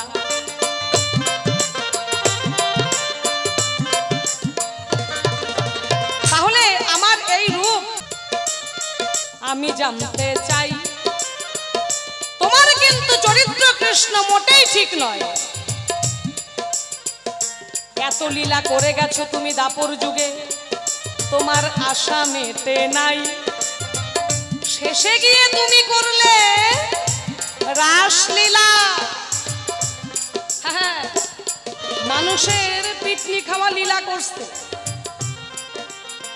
অন্যের ঘরের বউ নিয়ে তুমি রাসলীলা করেছিলে। তাই এই রাসলীলা তুমি কেন করলে? যেই লীলা করে এত গালাগালি শুনলে তুমি, এই লীলাটা না করলে কি চলছিলই না? হ্যাঁ, কেন তুমি রাসলীলা করে গেছো আমি জানতে চাই। এই রাসলীলা করে তুমি কি জীব শিক্ষা দিয়ে গেছো বলবে এই সভায়। সেই রাসলীলায় কতজন কৃষ্ণ ছিল, কতজন গোপিনী ছিল, এবার জানিবারে চাই। সঠিক জবাব না দিলে কৃষ্ণ ছাড়াছাড়ি নাই। সময় আমাদের শেষ হলে আজকে জবাব আমি শুনবো, দরকার হয় পরের শিল্পী 1 ঘন্টা পরে আসবে, অসুবিধা নাই তাতেও। এই রাসলীলা করে তুমি কি শিক্ষা দিয়ে গেছো? অন্যের ঘরের বউকে ডেকে এনে, বাঁশি বাজিয়ে বাজিয়ে ডেকে এনে তুমি রাসলীলা করলে। যে গালাগালি, এত কথা, এত গঞ্জনা, এত বদনাম, আর সেই লীলা তোমাকে করতে হলো দাপর যুগে। কৃষ্ণ কানাই, তোমার চরিত্র কিন্তু মোটেই ভালো নয়। রাসলীলা করে তুমি কি প্রমাণ করে গেছো আমি জানতে চাই। এবার কৃষ্ণ আসো তুমি, আসরে এসে মুখামুখি দাঁড়াই।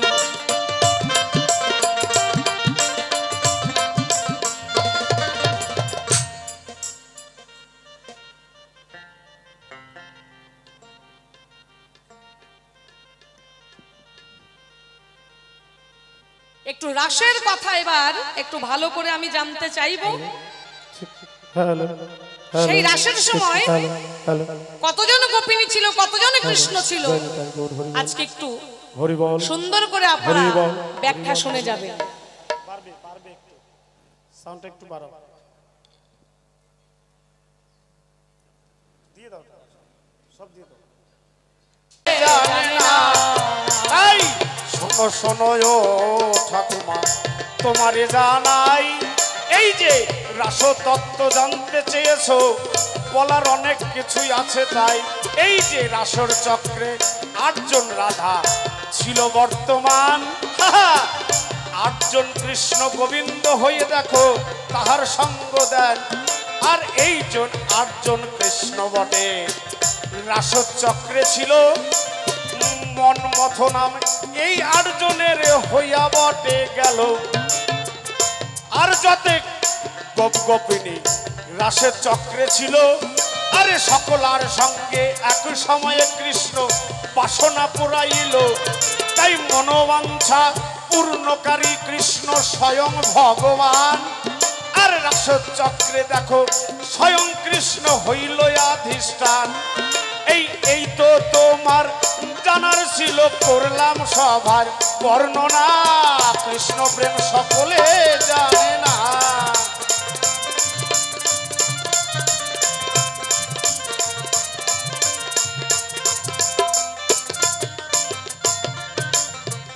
তবে একটা কথা তোমার কাছে ছিল জিজ্ঞাসন, 4 প্রকারের বিধবা আছে, তুমি করো নাই বর্ণন। আরে কোনটার মধ্যে তুমি করো তাহার বর্ণনা। কৃষ্ণ প্রেম সকলে জানে না। ও সধবা, বিধবা, অধবা, ধবধবা, তাই তো? আচ্ছা আচ্ছা, কোনটার মধ্যে পড়ো? সধবা, বিধবা, অধবা, ধবধবা। এবার তুমি বুঝে নাও আমি কোনটার মধ্যে পড়ি। তোমার উদ্দেশ্যে আমি সিঁদুর পড়ি, তাহলে তুমি যেহেতু জগৎ স্বামী রয়েছ, তাহলে নিশ্চয়ই আমি মানবো না যে আমি বিধবা, নাকি? যেহেতু তুমি নিজে আছো স্বয়ং, তাহলে আমি তো বিধবা নই। এবার আমি কোন ধবা তুমি একটু ভালো করে বুঝে নিবা। শোনো শোনো, এই যে তুমি বললা না যে তুমি আমার জন্য সিঁদুর পরো, তাহলে তুমি আর তো ঠাকুমা নাই। ঠাকুমা আছে কি এখন? আর সম্পর্কে ঠাকুমা আছে? তাহলে উনি আমার সঙ্গে কি সম্পর্ক হয়ে গেল? আমি যদি উনার পতি, উনি যদি আমার জন্য সিঁদুর করে সম্প্রদান বা করেন গ্রহণ, তাহলে আমি হলাম পতি ভগবান, কি তাই না? অবশ্যই পতি ভগবান, কিন্তু তুমি শুধু আমার পতি না, সবারই পতি। ওই সবার পতি। হ্যাঁ। এইবার শোনো, ওই তোমার প্রশ্নের উত্তরে আমি এইখানে যাই, এর জন্য আমি ওইটুকু বাকি রাখছি। ওই যে তুমি বললা না রাত্রে 12টার সময় অন্য মানুষের বউ নিয়ে, আমি যদি সবার স্বামী হই, তাহলে এই যে জাগো বাড়ির বউগুলো আমার কাছে আইছিল, ওগুলো কার? ওই মানুষগুলোর না আমার? কি বলেন? ঠাকুমা বলেছে ওগুলো সব। আমি যদি জগৎ স্বামীর পতি হই, তাহলে বউগুলো আমার না? তাহলে আমার বউ আমার কাছে আইছে, তোমারও তো পরে কে? তাই না? তোমার না না, আমার একদম পুরে নাই। তোমার কেন চলে? আমার একদম জ্বলে নাই। দেখবা জ্বলবা লুচির মতো ফুলবা। কারণ তোমার যে স্বভাব চরিত্র কেমনই আমার ভালোই জানা। একদম পরিষ্কার দবদবা, আগেও টান নাই পিছেও টান নাই। হ্যাঁ, আমার একদম জ্বলে নাই। কৃষ্ণ তুমি সবার স্বামী, আমি সেইভাবেই তোমাকেও স্বামী মানি। মানবাই তো অবশ্যই। এবার তোমার সঙ্গে আমার আর দ্বন্দ্ব তাহলে করার দরকার নাই। তুমি তো এখন আমার ঘরের বউ, কিন্তু এই যে এতক্ষণ ধরে আমারে খাটাইলা, আমারে যে খাটাইলা, কাম করাইলা, এখন তো খিদা লাগছে। তাহলে ঘরের বউ যখন আছে, তাহলে আবদার থাকে না আমাকে একটু ভালো মন্দ একটু রান্নার আয়োজন করো, আমি সেবা করি। তোমার জন্য রাধারানী আছে তো, সেবার জিনিস নিয়ে আসবে। ক্ষীরসরণী অবশ্যই নিয়ে আসবে। ওটা তো যখন মথুরার হাটে যাবে তখন, তাই না? যখন মথুরার হাটে যাবে তখন রাধারানী ক্ষীরসর ননী, কিন্তু এখন তার রাধারানী আমার কাছে নাই। এখন যোগমায়া, যোগ সূত্র করে আহারের ব্যবস্থা করো। তোমার কাছে আমার রইল নিবেদন, এখন তুমি আমায় করো সেবার আয়োজন। এতক্ষণ যে খাটাইলা, খিদে তো লাগছে, সেবার আয়োজন করতেই হবে। কি ভাই আমি দিব সেবা তোমারে জানাই, তোমাকে সেবা দেবার মতো আমার ভান্ডারে কিছুই যে গোনাই। তাহলে ভান্ডারে কিছু নাই? তুমি নগরেতে ভিক্ষা করে সেবার জোগাড় করো না, কৃষ্ণ প্রেম সকলে জানে না।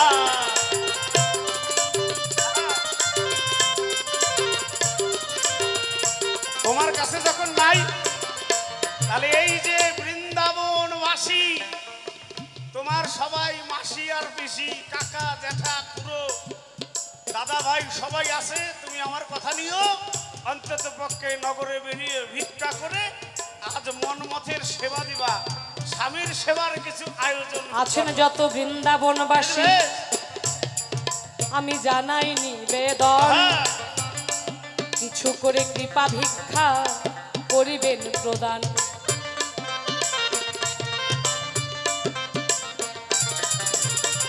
কিছু কিছু দান করিবেন কৃষ্ণ সেবারও লাগিয়া,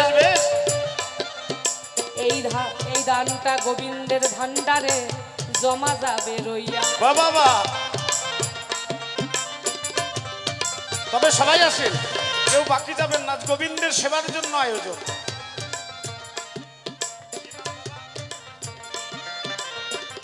এই যে সতীশচন্দ্র সাহাবাবু 101 টাকা দিল, দানের সাক্ষী মা কালী আমার শ্মশানে হইয়া গেল।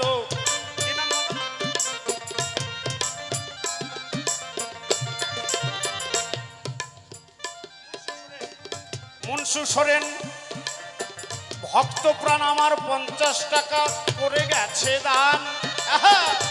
আর এক বাবুর কাছে দেখো 20 টাকা দিয়ে যান। আরে যেখানে দান সেই পুণ্যবান, শাস্ত্রেই হারয় দান করিয়া স্বর্গে দেখো হরিশ্চন্দ্র যায়। তবে সবাই কিন্তু দান করতে পারে না, সবারও ভাবনা। হ্যাঁ, দানের দুর্গতি খণ্ডে হস্ত শুদ্ধ কেনা, সবাই কিন্তু দান করতে পারে না। এই যে এক ভক্ত বাবার কাছে 10টি টাকা পাই, এক মা জননী সেও 50 টাকা আজ গোবিন্দ সেবার জন্য দান করেছে। আর এক বাবা 20 টাকা, ছোট্ট মামনি সেও 20 টাকা, এক বাবাজি 10 টাকা। কিনা আরে কাকা, এই যে আমার কাকা বাবু 50 টাকা দিল, দানের সাক্ষী প্রাণ গোবিন্দ, সবাই রইয়া গেল। তবে ও হে আমার শিকন কালা, আমার কথা নিবা, আরে কাকা বাবুর জন্য একটু আশীর্বাদ দিয়া দিবা। আর শেষের দিনে তোমার কাছে যখনই দাঁড়াবে, আরে ভাঙ্গা তরি অনায়াসে যেন পারি দেবে। আসেন সবাই আসেন, কেউ ফাঁকে দিবেন না কিন্তু। যাহা যাহা দান করিবে হ্যাঁ, গোবিন্দ গোবিন্দ বলো। আরে তোমার মধ্যেই আমার মধ্যে প্রভেদ কিন্তু নাই। আরে জয় রাধে গোবিন্দ বলো। এক দেশ থেকে মোরা এসেছি হেদায়, জয় রাধে গোবিন্দ বলো। আরে এইবার মোরা দেশে চলো, দেশের মানুষ যাই। জয় রাধে গোবিন্দ বলো। দুইজনারই দ্বন্দ্ব আমরা যাব সাঙ্গ করি। জয় রাধে গোবিন্দ বলো। আর তবে বেশি কথা বলবো কেন ভারী, মুখে জয় রাধে গোবিন্দ বলো। তবে যাগ চলে বেশি বলে নিষ্প্রয়োজন, আমার মতো ভাব আমি করে সম্বরণ। বেশ বেশ। আচ্ছা, এই যে আমার কাকিমা মানসা করেছিল 501 টাকা মানসার দান মায়ের চরণে সমর্পণ করিল। ওহে আমার মা কালী, আমার কথা নিও, তাহার সংসার যেন সুখের হয়, তাদেরকে একটু আশীর্বাদ করে দিও। সংসারের মধ্যে যেন কোনো গোলযোগ না থাকে, এই মিনতি রাখলাম তোমার চরণের বাকে। ওহে আমার মা কালী, আমার কথা নিয়ে, ও পরাণ প্রিয়, তুমি আমার কথা তোমার বন্ধুর কাছে পৌঁছাইয়ে দিও। এইখানে যোগমায়া কৃষ্ণের মিলন সাঙ্গ হয়ে গেল। প্রেমানন্দে ভক্তবৃন্দ একবার হরি হরি হরি হরি বল, হরি বল, হরি বল। জয় রাধে জয় রাধে জয় রাধে জয় রাধে। এখানেই আসর ছেড়ে দেব। পরবর্তী শিল্পী মঞ্চে চলে এসেছেন। বাবা আমার 12 টাকা দান করলেন সাধু সেবার জন্য।